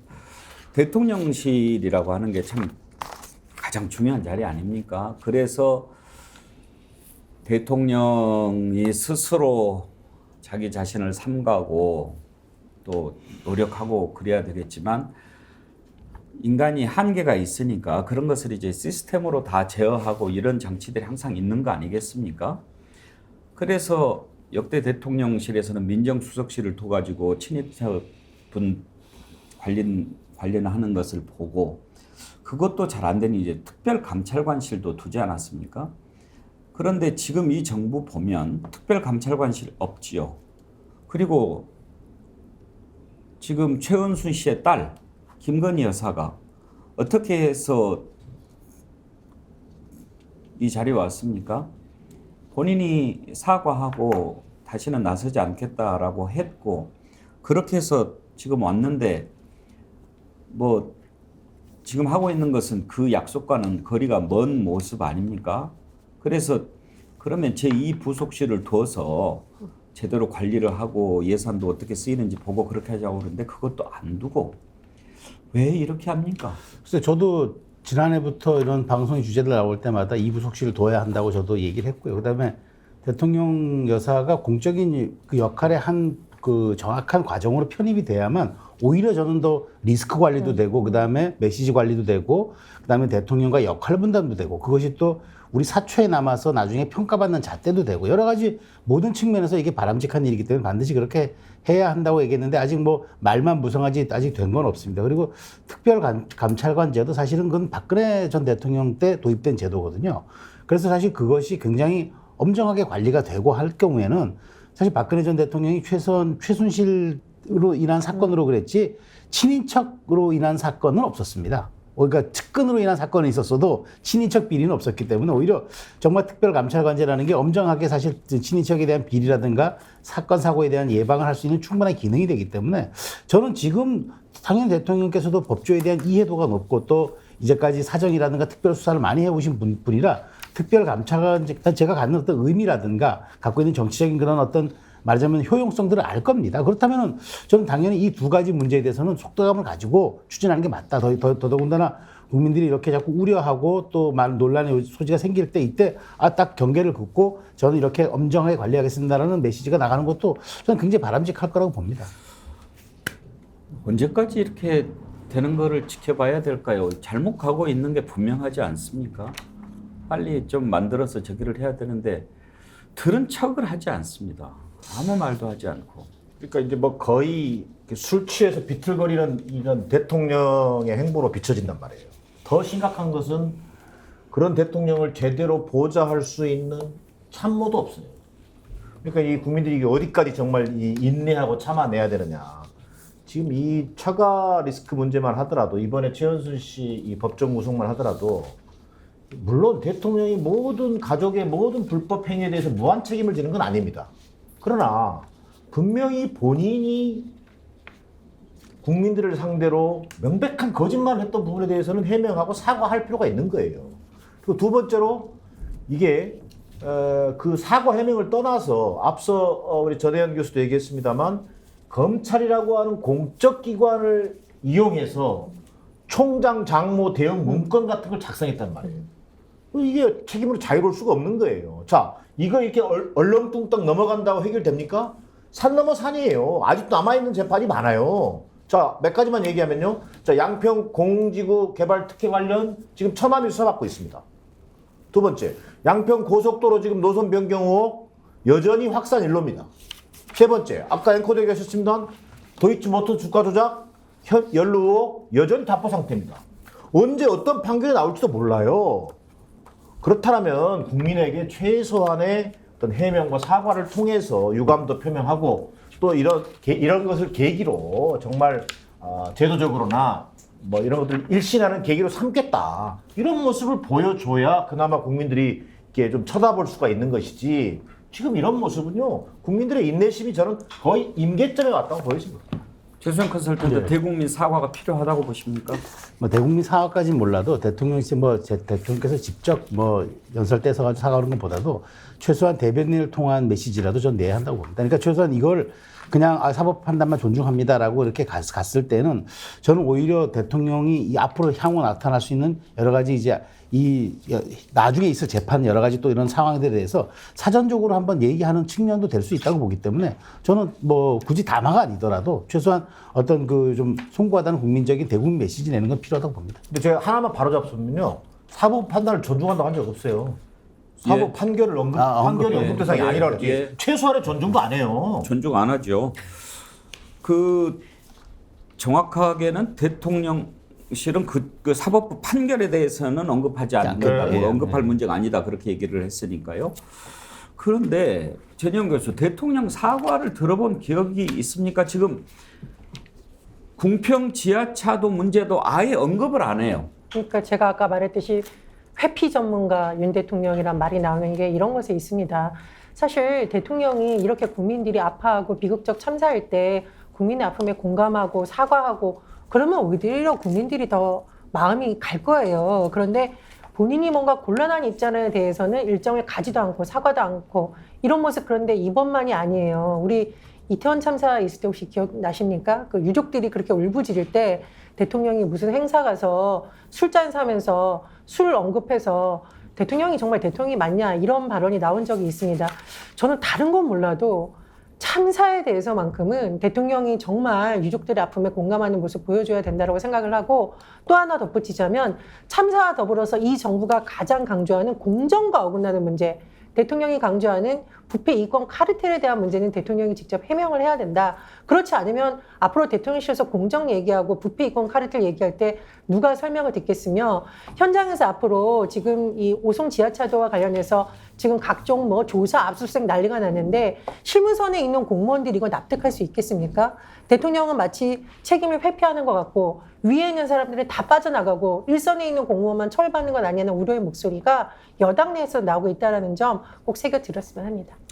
여권에서도 사과해야 된다는 얘기가 나오죠. 신인규 변호사가 윤석열 대통령은 후보 시절 장모가 오히려 피해자라면서 국민들께 거짓말을 했다. 사법부의 판결문과 대통령 후보의 말이 모순 배치되어 하나만 진실이라면 당연히 사법부의 판결만이 진실로 취급된다. 윤 대통령은 명백히 거짓말을 한 것이고 이에 대해 마땅히 대국민 사과를 해야 한다. 사위가 대한민국 검사인데 장모는 사법부를 속이는 아이러니가 발생한 것이다. 정치의 상징인 검찰 정치의 대표자 윤석열 대통령은 마땅히 정치적 책임을 져야 한다. 대국민 사과를 통해 본인의 입장을 밝혀야 한다. 이렇게 얘기를 했는데, 임세현 대변인, 사과할 것 같습니까? 그러니까 저는 이 정부는 사과의 노이로제가 있다고 생각을 합니다. 단 한 번도 사과를 들은 적이 없고요. 단 한 번도 제대로 된 해명을 들은 적이 없습니다. 아까 전혜연 교수께서는 회피 전문가라고 하셨는데 저는 거짓 전문가라고 생각합니다. 그리고 해명이 아니라 거짓으로 국민을 속이는 행위를 그동안 반복했었고요. 저는 이 윤석열 정부와 윤석열 정권이 정말 국민을 정말로 개돼지로 생각하지 않고서는 이 정도의 대응을 할 수 없다 저는 생각이 듭니다. 이른바 지금 용산으로 이전했을 때 뭐라고 했죠? 그 당시 윤석열 당선자가 구중군관의 청와대를 벗어나서 국민께 보다 가깝게 다가가기 위해서 용산으로 이전한다라고 그때는 믿었습니다. 그래서 도어 스태핑도 했었고요. 그런데 지금 나오는 거는 지금 국민과 가까워졌나요? 이런 해명도 제대로 된 해명 없이 거짓으로만 덮고 심지어 도어 스태핑도 없어서 기자들에게 설명할 길도 없고 기자회견도 안 하고 국민과는 점점 더 멀어지고 있습니다. 이렇게 계속 행위를 반복한다면요. 국민도 반드시 심판을 할 수밖에 없다. 국민과 자꾸 멀어지는 대통령이요. 국민이 먼저 나서서 버릴 겁니다. 그 날도 얼마 남지 않았을 거라고 저는 생각합니다. 예, 이런 상황입니다. 나라에 삿된 것이 끼어들고 국정이 비정상적으로 운영이 되고 있습니다. 그런데도 잘못된 일이라고 지적하는 언론이 보이지 않습니다. 국책사업이 장관의 말 한마디로 백지화되고 그래도 말이 없고 충분히 막을 수 있는 비 피해를 제대로 대처하지 못해서 수많은 인명피해가 났는데도 대통령의 말을 들을 수가 없습니다. 대통령 장모가 죄질이 나쁘다면서 법정 구속이 돼도 우리는 대통령의 생각이 어떤지 알 수가 없습니다. 언론은 조용합니다. 왜 그렇습니까? 두려워서 그런가요? 자기의 이익 때문에 그런가요? 이 시대에 깨어있는 언론이 필요합니다. 역사의 물줄기는 깨어있는 언론이 바로 잡아왔습니다. 역사가 증명합니다. 우리 스픽스가 그 일을 해보려고 합니다. 정어리 100만 군사가 모이면 시작해 보려고 합니다. 지금 현재 44만 9,450명입니다. 주말 사이에 10,000명 가까이 늘어났는데요. 여러분들 활발한 구독, 권유 감사드립니다. 이제 50만 돌파 눈앞에 두고 있는데요. 50만 구독자 되면 저희가 좀 이벤트를 하나 하려고 합니다. 어떤 이벤트를 할지 궁금하시죠? 내일 알려드리도록 하겠습니다. 100만 정어리 모일 때까지 여러분 계속해서 함께 해주시고요. 오늘 슈퍼챗도 보내주시고 댓글 참여해 주신 분들 많으신데요. 그래 원래님 100만 정어리 중 한 말입니다. 대한민국은 경제도 민주주의도 안보도 국민들이 만들고 지켜온 나라입니다. 대한민국이 비틀어진 방향으로 후퇴하는 것을 결코 두고 보지 않을 겁니다. 그러셨는데 감사합니다. 스타일 엘리님, 핵심은 천공이든 풍수지리가든 이 사람들 말 한마디에 용산으로 옮긴 게 말이 되냐는 것입니다. 정확한 지적해 주셨네요. 슈퍼챗 보내주신 두 분께 감사드리고요.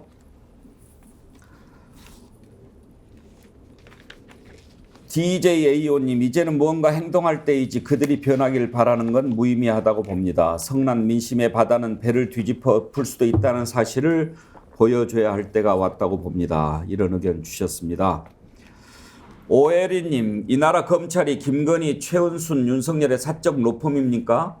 국토부는 저들 일가만을 위한 부동산 중개인입니까? 온 나라가 김건희, 최은순, 윤석열 일가의 사적 이익을 위해 최선을 다하고 있는 세상에 시민들은 무슨 기대로 살아가야 합니까? 시민들이 그 세 사람을 위한 둘러리는 아니지 않습니까? 분개하셨는데, 예, 이 시대에 깨어있는 언론이 필요하다 하는 말씀 드리면서 1부 순서 마치겠습니다. 2부 저희가 월요일, 수요일은 김종대 레이더 진행하고 있는데, 김종대 전 의원이 해외 출장을 가서 이번 주 월요일, 수요일은 특별 인터뷰 코너로 꾸미겠습니다. 오늘은 민주당 김병주 의원 여러분 잘 아시죠? 군사 전문가시고 사성장군 출신이시죠. 그런데 정말 중요한 부분에 대해서 다 오늘 얘기를 좀 해 주실 겁니다. 여러분 2부에서도 채널 고정해 주십시오. 함께 해주신 네 분 수고하셨습니다. 감사합니다. 네. 감사합니다. 전화는 광고 듣고 2부 이어가겠습니다. 오늘 당첨자는 2부 끝날 시간에 발표해 드리도록 하겠습니다. 놀라운 소식을 전하겠습니다. 1일 조회수 100만 회 돌파, 동시 접속 최고 2만 달성. 구독자 시청 점유율 60%의 압도적 충성도, 바로 여러분이 만들어주신 스픽스의 현재 성적표입니다. 자, 국민정어리 때가 만드는 기적의 역사, 이번에는 새로운 사업 모델로 달려갑니다. 바로 스픽스몰입니다. 평등한 시민이 자유로운 시장에서 공정한 거래로 상생 발전하도록 쇼핑몰을 꾸몄습니다. 품질 지키고요, 신뢰 쌓고요, 여러분의 만족도 높이겠습니다. 놀라우시다고요? 바로 여러분이 만들어주신 기적의 성장 덕분입니다. 내가 만들어 직접 키운다는 마음으로 스픽스몰 평생 친구로 받아주십시오. 가격과 품질 뒤처지지 않고 오히려 앞서 나가겠습니다. 자유로운 방문 스픽스몰, 당당한 회원 가입 스픽스몰, 지혜로운 소비 스픽스몰, 선순환 구조를 100만 정어리들과 함께 만들어 가겠습니다. 자, 100만 넘어갑니다. 200만을 향합니다. 상식과 정의가 충만한 대한민국의 새로운 역사, 스픽스 가족 여러분과 함께 만들겠습니다. 회원 가입 부탁해요.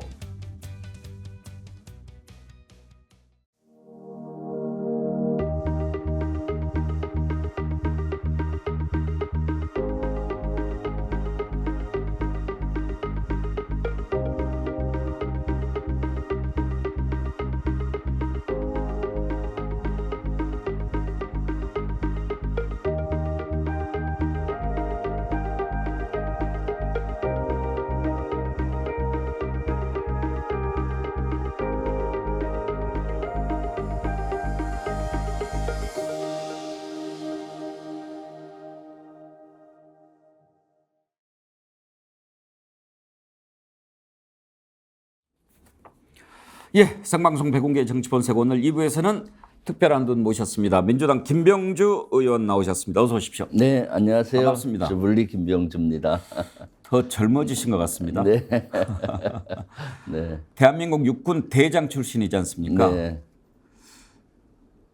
대한민국의 육군 대장 출신이 몇 분이나 됩니까 지금까지? 한 7분 되죠. 아, 그렇습니까? 네. 6회 공군 다 합해서요. 예. 네, 예. 네. 그렇게 귀한 분이 보시는 우리 대한민국의 현실 또 안보 어느 분보다 더 걱정이 많으신 것 네, 같습니다. 걱정이 많죠. 지금 가장 걱정하시는 부분은 어떤 부분입니까? 외교 안보 분야죠. 윤석열 대통령은 계속 외교 참사, 안보 참사를 이어가고 있잖아요.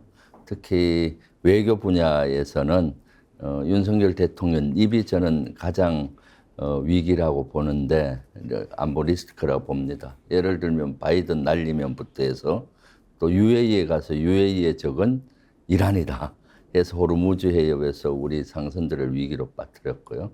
또 최근에는 중국에서 아킬레스건이라는 대만 문제를 건드림으로써 중국을 또 적대시해 가고 있고, 또 우크라이나 가서 젤렌스키 대통령과 함께 생즉사 정신으로 함께 맞서 싸우겠다라고 이렇게 함으로써 러시아를 적대국으로 만들고 있는 것이죠.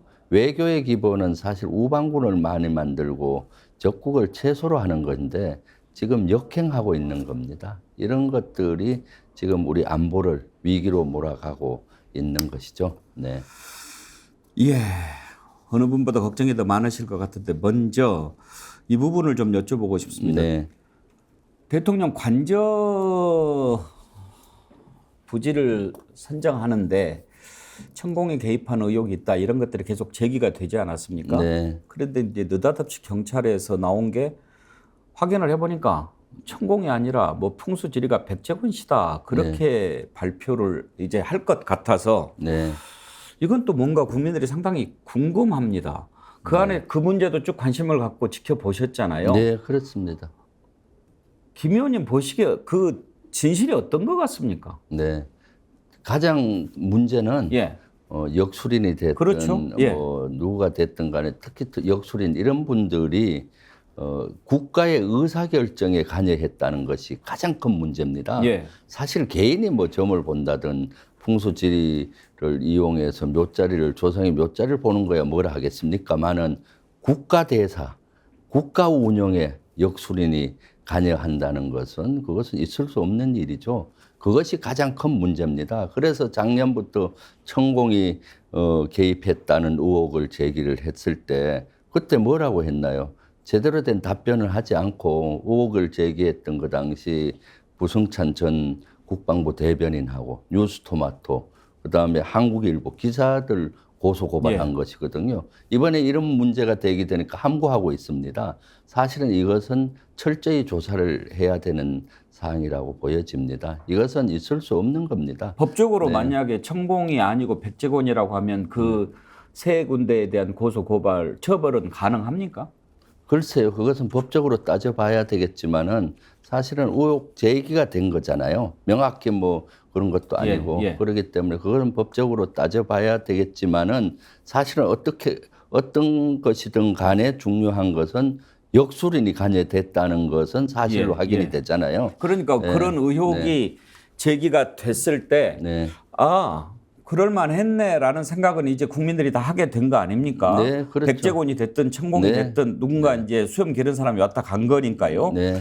그런데 백재권 씨가 만약에 다녀간 거라고 한다면 처음에 조사했을 때 바로 나왔을 것 아닙니까? 네, 나왔겠죠. 7개월이 한참 지나서 이제 와서 밝히는 이유는 뭐라고 보십니까? 그러니까 뒤가 굴리는 거죠. 그 당시 백재권 풍수지리가 했다고 해도 사실은 역술인이잖아요. 문제가 되는 거죠. 사실 저도 여기에 대해서는 조사를 작년 4월부터 했었어요. 작년 4월에 대통령실 이전하고 관제 이전할 때 역술인 또는 그런 추정되는 사람이 왔다 갔다는 제보가 많이 들어왔어요. 그래서 정식으로 국방부에 자료 요청을 했었습니다. 이러한 사람이 왔다 갔다는 때 정문 출입 일지를 제공해라 또는 사실 여부를 확인해라라고 다 얘기를 했었는데 그 당시 국방부에서는 대통령실 인수위에서 관여하는 일이라서 자료를 제공할 수 없다였어요. 통상 국방부는 이런 형태면은 아니면 아니라라고 합니다. 이런 부인은 하지 않고 인수위에 관여된 것이니까 제공할 수 없다 했거든요. 그때 제가 더 깊게 캐보려고 하다가 그때는 이슈가 이거보다도 더 큰 이슈가 많았어요. 대통령실 이전의 관계에 대해서 예를 예산 문제라든가 경호 문제나 안보 문제나 뭐 여러 문제가 많이 있었기 때문에 그런 걸 더 큰 문제로 생각하고 했던 것이죠.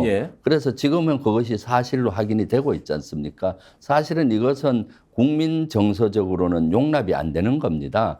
비선에서 그것도 풍수지리가나 또는 그 사람은 간상가이기도 하잖아요. 이런 역술적인 사람이 국정 운영에 관여됐다. 그것도 대통령 간절은 국가 대사인데 그것은 큰 문제라고 보여지고 일종의 국정농단으로도 보여질 수 있는 사건이죠. 이것이 경찰에서 최종 발표를 해봐야 알겠지만은 최종 발표에서 최종 확인이 된다면 이것은 큰 일이라고 봅니다. 대통령 관저를 이렇게 살펴본 그 논란이 벌어진 데는 배경을 거슬러 올라가 보면 대통령실 이전부터 이제 시작이 되는 거 아닙니까? 김 의원님께서는 대통령실 용산으로 이전할 때 여러 가지 걱정을 많이 하셨잖아요. 네, 그럼요. 그 네. 뒤로 그 부분에 대해서 쭉 들여다 보셨을 텐데 네. 지금 와서 종합적으로 네. 왜 그렇게 용산으로 옮기려고 했을까? 네. 나름 내린 결론이 있으실 것 같은데 왜 옮긴 것 같습니까? 뭐 한간에는 역술적인 얘기도 하는 분들도 그게 있잖아요. 가장 큰 것 같습니까? 네, 저는 뭐 꼭 그거라고 얘기하기는 뭐하고 예. 사실은 공약도 어겼잖아요. 대통령실 이전을 얘기했는데 최초 공약은 강화문 시대를 열겠댔는데 강화문은 적절하지 않다. 예. 그쪽에 가면 엄청난 주변에 피해가 있으니까 용산으로 이전하겠다라고 이렇게 발표한 것이거든요. 그래서 사실은 이것은 복합적이라고 봅니다. 그런데 사실은 한간에서는 대통령실 청와대가 있던 자리가 안 좋으니까 뭐 이렇게 이전한다 이런 역술적인 얘기가 많았잖아요. 하루도 자지 않고 그랬다는 것에는 그런 의구심을 이 합리적인 의심이라고도 보여지는 것이죠, 사실은. 그러면 대통령실 네. 이전부터 관적 이전까지 비용도 많이 들고 석연치 않은 일들이 많은데 왜 민주당은 국정조사 안 합니까?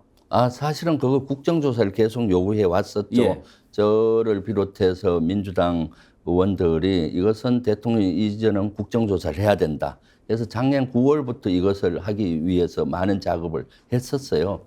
그러다가 안타까운 일이 터졌었죠. 이태원 예. 참사가 터지면서 국정조사가 대통령 이전 국정조사보다 더 시급한 것이 이태원 참사 국정조사였습니다. 왜냐하면 이태원 참사와 같은 그런 참사가 났는데도 불구하고 그 누구도 책임을 지지 않았잖아요. 그렇기 때문에 이것이 우선이다 해서 이태원 참사에 대한 국정조사를 먼저 추진했던 것이고요. 이태원 참사 국정조사도 네. 지금 돌이켜 보면 이태원 참사도 용산 대통령실 이전과 연계되는 부분이 분명히 있을 수 있지 않습니까? 왜냐하면 예. 경호 인력 배치라든지 네. 경비 인력 배치가 예. 관련이 됐으니까요. 네. 그러면은 용산 대통령실 이전과 관련해서 국정조사를 준비했다면 민주당이 이태원 참사 국정조사할 때 그 부분을 좀 더 깊이 들여다봤어야 되는 거 아닌가 하는 생각이 좀 듭니다. 네, 그런 지점은 있긴 합니다만은 또 대통령실 이전에 대한 거는 너무나 분야가 많고 큰 분야입니다. 이것은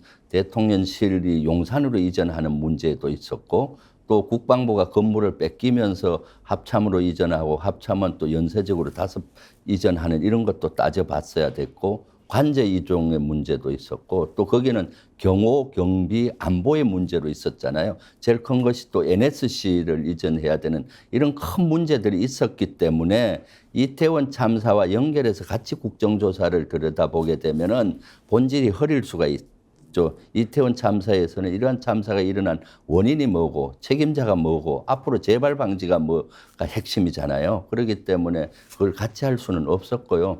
그래서 저는 이번에 다시 어저께도 SNS에 올렸는데 이제는 국정조사를 할 시점이다. 이것은 그냥 넘어가지 안 된다. 왜? 네. 대통령이 답을 안 하니까 예. 국정조사를 하고 또 그런 것들을 가지고 수사까지 가야 된다고 보죠. 그래서 저는 당에 이런 것들을 다시 한번 의견을 당 지도부하고 얘기를 나눌 예정입니다. 지금 다시 국정조사 추진하신다 이 말씀이죠? 네, 추진해야 범위는 되죠. 어떻게 지금 생각하고 계십니까? 대통령실 이전과 관저 이전에 예. 대한 의사결정 과정과 예. 그다음에 그 의사결정 과정 이후에 졸속으로 추진해 가는 과정에서 예. 법을 위반한 거나 절차를 위반한 것이 너무 많습니다. 그리고 그런 것들을 다 그리고 예산 문제, 천문학적인 예산이 들어가고 있지 않습니까? 정말 그런 것 좀 국민들이 네. 좀 알았으면 좋겠어요. 네. 의원님이 지금까지 파악하시기로 돈이 전부 얼마나 들어간 것 같습니까? 지금까지 들어간 거가 수천억이죠. 최초에는 496억이면 된다고 했는데 말도 안 되는 소리고요. 계속 눈덩이처럼 저는 그때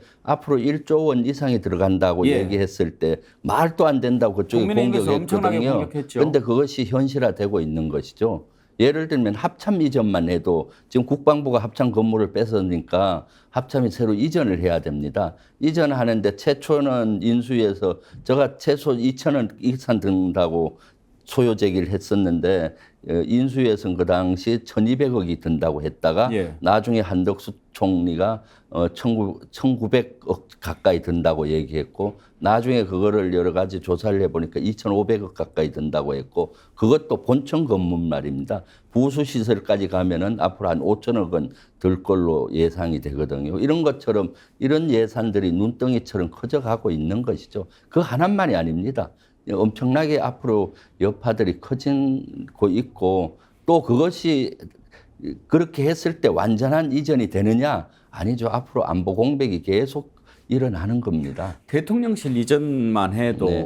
그 비용이 상당한데 지금 말씀하신 것처럼 대통령실 하나 옮김으로써 국방부 합참이 이제 다 옮기지 않습니까? 네. 그런데 혹시 이런 부분은 없습니까? 국방부라든지 합참이라든지 너무 좀 낡고 오래돼서 새로 좀 지어서 옮길 만한 필요성이 좀 있었는데 차제에 이렇게 옮기니 잘 됐다 하는 부분이 조금이라도 있었습니까? 아니면 정말 쓸데없는 짓을 한 겁니까? 쓸데없는 짓이죠. 왜냐하면 대통령실이 들어간 국방부 건물은 한 20년 전에 지어서 아직 새 거고요. 특히 합참 건물은 지은 지가 한 10년밖에 안 됩니다. 그리고 거기는 북한에서 핵을 쏘아더라도 견딜 수 있는 그 시설을 해놨어요. 지하시설은. 합참은요. 그럴 정도로 경관 시설을 했는데 또 이전을 해야 되는 겁니다. 그럼 또 그 시설을 또 지어야 되죠. 네, 예. 그 시설도 그렇고 앞으로 이전하는 시설도 그렇고 모든 것이 예산 낭비인 거죠. 그리고 예전에는 청와대에 있을 때는 청와대 안에 관저도 있고 영빈관도 다 있었잖아요. 지금은 세 군데에 나누어서 있는 겁니다. 대통령실은 용산에 예. 있고 관저는 한남동에 있고 영빈관이 없으니까 2, 3일에 한 번씩은 또 청와대를 쓰고 그러면 경호 경비 소요가 어떻습니까? 2, 3배 들어가는 거고 이동 간에 시민의 교통권이나 통신권이 또 제한되고 이로 말할 수 없는 이런 피해가 가중되고 있는 겁니다. 이런 중요한 문제를 그렇게 그냥 대통령 됐다고 쫙 해버리는 것이 이해가 안 됐죠. 그래서 많은 네. 국민들이 물어보는데 제대로 얘기를 하지 않고 이제 또 뭐 역술인이 등장하고 풍수지리가가 등장하고 그러는데 말씀 나온 김에 한번 그걸 좀 여쭤보고 싶은데 남영신 그때 네. 육군 참모총장이죠. 네. 부승찬 전 대변인이 남영신 총장한테 그때 전했다고 하는데 남영신 총장은 우리 김 의원님 후배입니까? 네, 한 해 후배. 혹시 이것 관련해서 네. 야 그때 어떻게 된 거야 하고 한번 좀 전화해 보신 거 있어요? 그 전화를 그 사건 이후에는 전화를 안 받고 있습니다. 그래도 네. 1년 선배고 일기 네. 선배시고 현역 의원님이신데 전화도 안 받아요? 네, 네. 이 분야에 대해서는 전화를 안 받고 사실 이것은 뭐 군 경험으로 봤을 때 저는 그 남영신 총장 얘기나 그거를 대단히 신뢰합니다. 왜냐하면은 청취자분들을 위해서 얘기를 해보면은 그때 검토한 것이 관제가 두 군데입니다. 예. 대통령실 현재 있는 그 국방부 건물 안에 서울사무소라는 데가 있었고 거기는 그 육군 본부가 계룡돼 있잖아요. 예. 그러니까 육군 총장이 서울에 왔을 때 근무하는 지역입니다. 거기가 관제식으로 돼 있어요. 정원도 있고 1층 건물이고 예전에 아마 오래전엔 누군가 공간으로 썼던 지역 같대요. 그래서 거기 그대로 공간이나 관제도 써도 문제가 없는 지역이 하나 있었고 그다음 실질적으로 한남동에 육군 참모총장 공간이 있었습니다. 이 둘 중에 어디를 쓸 것인지를 검토한 것 같아요.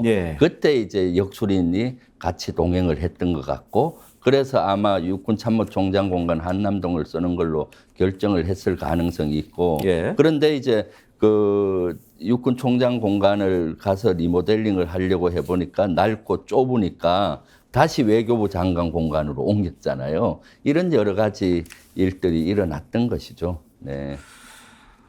자, 그러면 이제 천공이냐 백제곤이냐 이것도 이제 더 밝혀져야 되겠는데 현재까지 쭉 보셨을 때 천공이 아니라 백제곤 씨였다라고 하는 발표가 난다면 그것이 사실일 가능성이 매우 높다고 보십니까? 아니면 천공을 감추기 위해서 백제곤이라고 하는 인물을 내놓은 것으로 보시는지 아니면 천공도 다녀가고 백제곤도 다녀갔을 수 있다고 보시는지 현재까지 종합적으로 봤을 때 이 문제를 오래 들여다보셨던 우리 김 의원님 생각은 어떠신지 궁금합니다. 저는 사실은 역술인은 왔다 간 것 같다는 거고요. 그 당시 제보도 있었고 추적했는 것 바로는 그것이 천공이냐 백제건 씨냐 뭐 또는 건진이냐 이것은 정확하지 않는 것 같아요. 왜냐하면 사실 그 당시 남영신 총장이 관할을 했던 서울사무소나 육군 참모총장 공간에 예를 들어서 거기에 근무했던 간부 상사급이 있었어요. 근데 그분들도 건진인지 천공인지 뭐 백재건 씨인지 구분을 잘 못했을 수 있습니다. 그 당시는 마스크를 쓰고 그렇죠.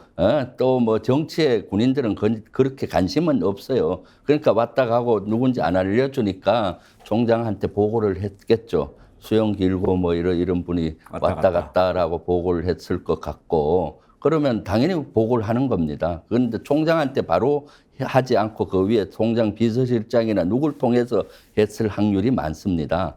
그러기 때문에 또 총장은 그것은 문제가 되니까 이제 대변인한테 얘기를 했던 것 같아요. 그런 것들이고 거기에서 누가 감추고 뭐 이런 거는 아닐 것 같아요. 그리고 저는 이것은 언젠가는 명확히 밝혀질 것 같아요. 이것은 본 사람이 한두 명이 아니에요. 그리고 제가 또 그때 4월 달에 자료 요구를 했기 때문에 통상 자료 요구를 국방위원회 하면은 밑에 정문에도 확인하고 또 그 개선에 있지 않습니까? 국방부도 여러 계층의 사람들이 다 검토했을 겁니다. 그렇기 때문에 아는 사람들이 많다. 그렇지만은 현재 무소 불위의 권력을 유지하는 윤석열 정부의 이것을 사실대로 얘기하기가 어렵다. 그래서 함구하고 있는 사항으로 보여지는 것이죠. 네.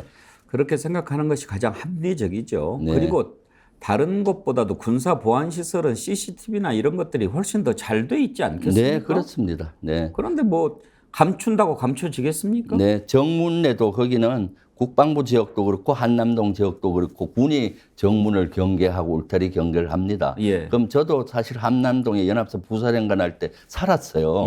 개인적으로 오는 손님도 다 거기에 기록을 남깁니다. 그리고 미리 통보하고 이렇게 해서 하는 그런 절차가 있거든요. 그런데도 불구하고 그런 아마 기록이 어딘가 있을 텐데 공개를 그 당시 안 한 것이죠. 그렇기 때문에 이것은 언젠가는 밝혀질 것이다 라고 생각하고 제일 중요한 것은 국가 운영에 이렇게 무속인이 됐든 역술인이 됐든 이런 사람들이 관여하는 이 작태는 있어서는 안 된다. 있어서는 안 되죠. 손자병법 제가 전문인데 2500년 전 손자도 이걸 경계했어요. 국가 운영에 점이라든가 무속인이 관여해서는 안 된다. 정확한 정보를 가지고 의사결정하라 한 겁니다. 손자병법에 나옵니까? 네, 손자 2500년 전에도 나와요. 그때도 아마 점을 치면서 이렇게 했던 분들이 있었던 것 같아요. 그러니까 손자병법에는 그것은 해서는 안 된다. 정확한 정보를 가지고 의사결정하라는 거죠. 국가 운영에서는 정확한 정보를 가지고 의사결정을 해야지 무속이라든가 또는 여러 가지 그런 사람들의 얘기를 듣고 또 그런 분들이 의사결정 과정에 조언한답시고 관여하는 것 자체가 이것은 큰 문제라고 보여지는 거죠. 이게 사실이라면은. 그래서 이것은 끝까지 국정조사를 하고 수사를 해서 밝혀내야 될 일이라고 저는 봅니다. 네. 2500년 전이면은 일부 나라에서는 신정일치, 재정일치 그런 사회에서 비 안 온다고 임금이 제사장이랑 같이 기우제도 지내고 그랬을 때인데 그때 이미 그런 비과학적인 것, 삿된 것을 경계하라고 하는 게 손자병법에 있었군요. 네, 그리고 최근에 국민의힘 형태나 여당의 형태와 정부의 형태가 너무 그래요. 지금 백재건 씨 언론 인터뷰를 보니까 자기가 어릴 때부터 사람을 보면은 마음을 알고 그 사람의 이런 여러 가지 형태를 안다, 관상을 보면은. 그래서 그런 얘기를 하면서 또 사주 풍수 지리는 과학이다 이렇게 얘기했어요. 지금 여당에서 뭐라고 했나요? 또 정부는 후쿠시마 오염수 과학 외치잖아요. 그러면 그 백재건 씨가 얘기한 풍수지리가 과학이다는 그 말을 신뢰해서 그대로 이렇게 하는 건지 이런 거에 답해야 되는 시점이죠. 네네. 혹시 김 의원님은 개인적으로 백재건 씨 만나본 적은 없으신가요? 만나본 적은 없어요. 이번에 많이 만났다고 그러더라고요. 이번에 저는 백재건이라는 존재 처음 알았습니다. 사실은. 네. 어려운 걸음 해주셨으니까 몇 가지 좀 더 여쭤보고 싶은데요. 이번에 나라에 이렇게 물난리가 나서 많은 인명피해가 났는데도 대통령이 금방 돌아오지 않고 우크라이나를 갔습니다. 아마 뭐 여러 가지로 봤을 때 우크라이나 가는 일정이 갑자기 잡혔겠습니까? 미리 그렇죠. 잡혀 있었겠죠. 그렇지만 이제 전쟁 중인 나라 가는 거니까 극도로 보안을 유지했을 거고 그래도 꼭 그게 옳았냐 뭐 이런 지적이 나오고 특히 이제 잘못된 것은 대통령 간다고 상황 달라지냐 이런 얘기한 사람들은 혼이 많이 나야 되겠지만 오늘 이제 김병주 의원님 오셨으니까 좀 여쭤보고 싶은 것은 지금 전쟁 중인 나라에 우리나라 대통령이 방문해서 이런저런 얘기를 한 것이 과연 국익을 위해서 잘한 걸까 아닌 걸까 이 판단이 좀 궁금하거든요. 어떻게 네. 보십니까? 저는 우리 안보를 위기로 몰아넣었다고 봐요. 전쟁의 위협을 더 높였다고 보죠. 사실은 우크라이나에 대해서 우리는 지원할 만큼은 했습니다. 최초에 러시아가 침략했을 때 그때 문재인 정부 말기였어요. 러시아를 규탄했고 우크라이나에 대해서 우리가 인도적 지원도 하고 비군사 지원, 군복이나 뭐 방탄복, 전투식량을 지원했어요. 지원 안 한 게 아닙니다. 그 적절점을 유지해야 되는 거죠. 그걸 지원함으로써 러시아와 우호국이었는데 러시아는 우리를 비우호국으로 전환했어요. 그것까지는 저는 감수를 해야 된다고 봐요. 우리가 국제사회의 선진국의 일원으로서. 근데 여기에서 더 도를 넘친 거죠. 대통령이 직접 우크라이나에 가서 사직생 정신으로 함께 연대해서 싸우겠다. 이러면 러시아를 적대국으로 만드는 겁니다. 러시아를 적대국으로 만들면 어떻겠습니까? 지금 우리는 북한과 휴전 상태입니다. 다른 G7 국가가 갔으니까 우리가 간다? 천만의 말씀. G7 국가는 전쟁하는 나라가 아닙니다. 오히려 우크라이나에 대리전을 하는 나라죠.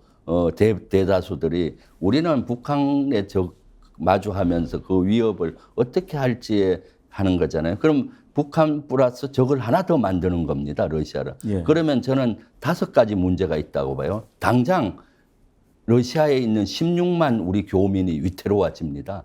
그리고 러시아에 진출한 160개 기업들이 위기로 몰고 가는 거고요. 지금도 대단히 위축돼 있습니다. 세 번째는 러시아가 직접적으로 북한에 무기를, 신형 무기를 줄 수도 있고 무기 기술을 줄 수도 있어요. 이것은 러시아에서 경고했지 않습니까? 만약에 한국이 그러면 우리가 신형 무기를 줄 수 있다. 예. 그럼 한국이 어떻게 나올 거냐? 그럼 예를 들면은 지난번에 무인기 때문에 우리 어려웠는데 무인기에 폭발물을 단 무인기를 제공하면 어떻겠습니까? 속수무책이잖아요. 그리고 러시아가 직접적인 압박을 열 수가 있어요. 동해상에서 지금도 방공식별구역에 수시로 강도를 높이면서 영향력 확대를 하고 있는데 직접 압박을 할 수가 있는 거고 또 지금은 어떻습니까? 우리 안보에 공백이 생길 수 있는 여지가 있습니다. 155mm 포탄을 50여만 발 미국을 통해서 하여튼 유럽으로 주는 경향들이 속속 나오고 있지 않습니까? 155mm 포탄은 우리도 비축량이 부족합니다. 이것은 사실은 저는 북한의 가장 큰 위협은 핵미사일이 지금 주목받지만은 수도권을 가장 위협하는 것은 장사정포입니다. 북한의 장사정포를 제압하는 핵심 무기가 155mm입니다. 그 포탄이 지금도 부족한데 지금 그쪽으로 보내고 있는 정황들이 나오죠. 그럼 우리 안보에 당장 공백이 생기는 겁니다. 왜 대통령이 사직성 정신으로 싸워야 될 것은 지켜내야 될 것은 우리 국민의 안전과 국가의 안전입니다. 그런데 왜 남의 전쟁에 끼어드는 겁니까? 적절점만 유지해야지. 그리고 또 일부 혹자들은 6.25 때 우리가 도움을 받았기 때문에 한다. 이건 논리의 모순입니다. 6.25 때 우리를 괴롭혔던 나라가 어디입니까? 북한이 침략을 했고 북한을 사주한 나라가 소련입니다. 우크라이나는 소련의 일부였습니다. 논리의 모순이 안 맞는 모순 덩어리인 것이죠. 네. 자, 그러면 왜 이런데도 윤석열 대통령은 그렇게 하는 것 같습니까? 미국의 말을 잘 듣고 윤석열 외교 정책이 가치 진영 논리에 묻혀 있잖아요. 가치를 같이 하는 나라, 자유주의, 민주주의를 같이 하는 나라와 연대에 싸우겠다. 이런 논리에 갇혀 있는 거죠. 외교는 국익이 최우선적입니다. 국익 중심 실용 외교로 가야 되는데 가치 중심적으로 가고 있는 것은 40년 전 사고방식에 머물러 있는 겁니다. 예전에 소련과 미국 양대 민주주의와 공산주의가 대치할 때는 그게 가능했는데 90년 이후엔 어떻습니까? 소련이 붕괴되고 난 이후에는 세계가 거의 하나로 돼서 인적 교류, 경제 교류가 활발해졌잖아요. 90년 이전에는 경제 교류, 인적 교류가 없었어요. 그래서 두부못 자르듯이 자를 수가 있는데 지금은 자르게 되면 어떻습니까? 경제적인 피해가 당장 오고 인적 교류가 오고 문화 교류가 안 됩니다. 이건 국익 차원에서 지대한 영향을 미치는 거죠. 안 좋은 영향을. 그런데도 불구하고 윤석열 대통령은 미국의 가치와 진영 논리에 갇혀서 일정한 편에 들고 적대를 자꾸 만들고 있는 것이죠. 그러다 보니 지금 어느 때보다도 이러다가 전쟁 나는 거 아니야라고 걱정하는 국민들이 많아지고 있습니다. 그런데 네. 발언도 그렇고 여러 가지 행동도 뭔가 북한과 평화적으로 접근하려고 하는 것보다는 붙으려면 붙어봐 뭐 이런 식의 발언이라든지 또 대통령이 핵 잠수함도 올라타고 그러지 않습니까? 네. 어떻습니까? 안보 전문가로서 이렇게 보시기에 그래도 전쟁 안 난다. 국민 여러분 걱정하지 마시라. 이렇게 얘기하시겠습니까? 아니면 이런 식으로 가면 매우 위험하다. 어떻게 얘기하실 수 있습니까? 매우 위험하죠. 지금 저는 전쟁의 먹구름이 막 밀려온다는 걸 느끼고 있습니다. 한반도의 전쟁의 먹구름이 더 끼고 있고 동북아의 안보의 불안정성이 훨씬 더 높아지고 있는 상황입니다. 이대로 가다가는 일촉즉발의 위기로 갈 수가 있는 것이죠, 사실은. 그렇기 때문에 윤석열 정부는 지금 이대로 가면 안 됩니다. 지금 진보 보수 정부 할 것 없이 두 개 축으로 늘 했어요. 하나는 군사력을 강화해서 위협에 대응하면서 한 측면은 위협을 낮추어서 군사력을 높이 위협을 낮추는 노력을 했거든요. 그럼 그 공간에 평화의 공간이 생긴 겁니다. 문재인 정부에서도 군사력은 한편으로 키우면서 한편으로는 위협을 낮추니까 이 공간이 생기잖아요. 근데 윤석열 정부는 위협을 낮추는 노력을 안 하고 같이 올려가니까 아무리 우리가 군사력을 키우고 확장 억제 정책을 강화한다고 해도 거기에 평화의 공간이 없는 겁니다. 지금이야말로 윤석열 대통령은 사직생 정신으로 평화의 물꼬를 트는 결심을 해야 되는 거죠. 네. 전쟁 위험이 어느 때보다 높다라고 하시니까 정말 마음이 아파지는데요. 자, 그러면 어떤 일이 있어도 전쟁이 일어나서는 안 되지 않습니까? 네, 그리고 그럼요. 우리 대통령이 해야 될 일은 네. 평화적 통일을 지향하고 노력해야 된다라고 헌법에 돼 있습니다. 네. 어떻게 우리가 그러면 잘못 가고 있는 대통령의 길을 바로 잡을 수 있을까요? 네. 지금 저는 2017년도에 문재인 대통령 1년 차를 윤석열 정부는 스터디를 해서 배워야 된다고 봐요. 그때도 전쟁의 위기가 막 몰려왔습니다. 북한의 핵 실험과 ICBM 실험을 함으로써 미국은 실제로 전쟁을 시한부 전쟁 준비를 했었거든요. 그래서 이 전쟁이 일어날 수 있겠구나 하는 저도 공포감이 많이 들었어요. 이때 문재인 대통령께서 하신 거는 전쟁이 안 된다 선언을 하고 미국을 설득시키고 북한을 설득시키면서 평창 동계올림픽을 기점으로 평화의 물꼬를 텄잖아요. 그리고 한 3년 동안 평화를 만들어냈는데 아쉽게도 하노이 노딜이 되면서 다시 원위치 된 것이 뼈아픈 그건데 아침 동트기전이 가장 칠흑같이 어둡다고 하잖아요. 지금이 그 시점입니다. 지금이야말로 평화의 물꼬를 틀 수 있는 좋은 시점이라고 보여집니다. 그래서 미국을 설득시키고 북한을 설득시켜서 그러한 작업을 해야 되는데 윤석열 대통령은 그 핵 잠수함에 가서 정권을 어떻게 하겠다 북한에 하잖아요. 참 내용도 그렇고 형식도 그래요. 그 대통령의 메시지는 그렇게 돼서는 안 됩니다. 한국이 합참 의장이라면 그 정도 메시지가 될지 몰라도 내용도 우리 전략사령부나 우리 그 미사일 사령부 가서 그런 메시지를 낸 게 아니라 미국의 핵 전략 잠수함 앞에서 하잖아요. 마치 어린애가 자기 힘이 약한데 멋진 힘센 형을 데리고 가서 큰 소리 치는 거랑 똑같잖아요. 자존심에 상처를 우리 주고 있는 거죠. 네.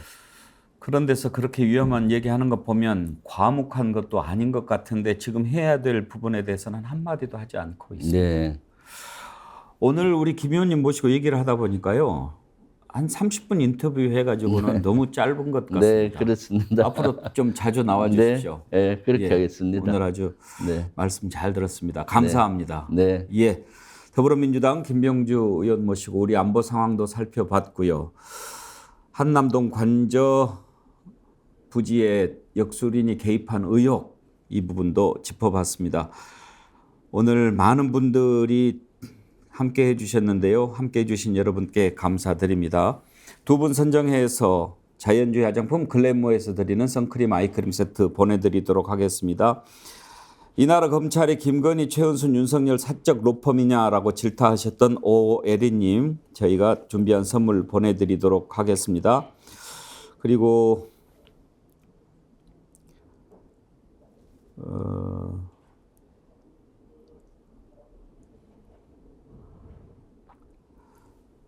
아까 어떤 분 추천하셨는데, 유정수님, 외교 실패로 경제가 엉망인데 국민 세금이 제대로 쓰이지 않습니다. 이권 카르텔 얘기하지 말고 용산 카르텔, 처가 카르텔 혁파하십시오. 의견 주셨는데 유정수님께 저희가 준비한 선물 보내드리도록 하겠습니다. 오늘 김병준님 나와서 감사드리고요. 함께해 주신 여러분 감사합니다. 내일 오전 10시 50분에 생방송 백운계 정치분석 다시 찾아뵙겠습니다.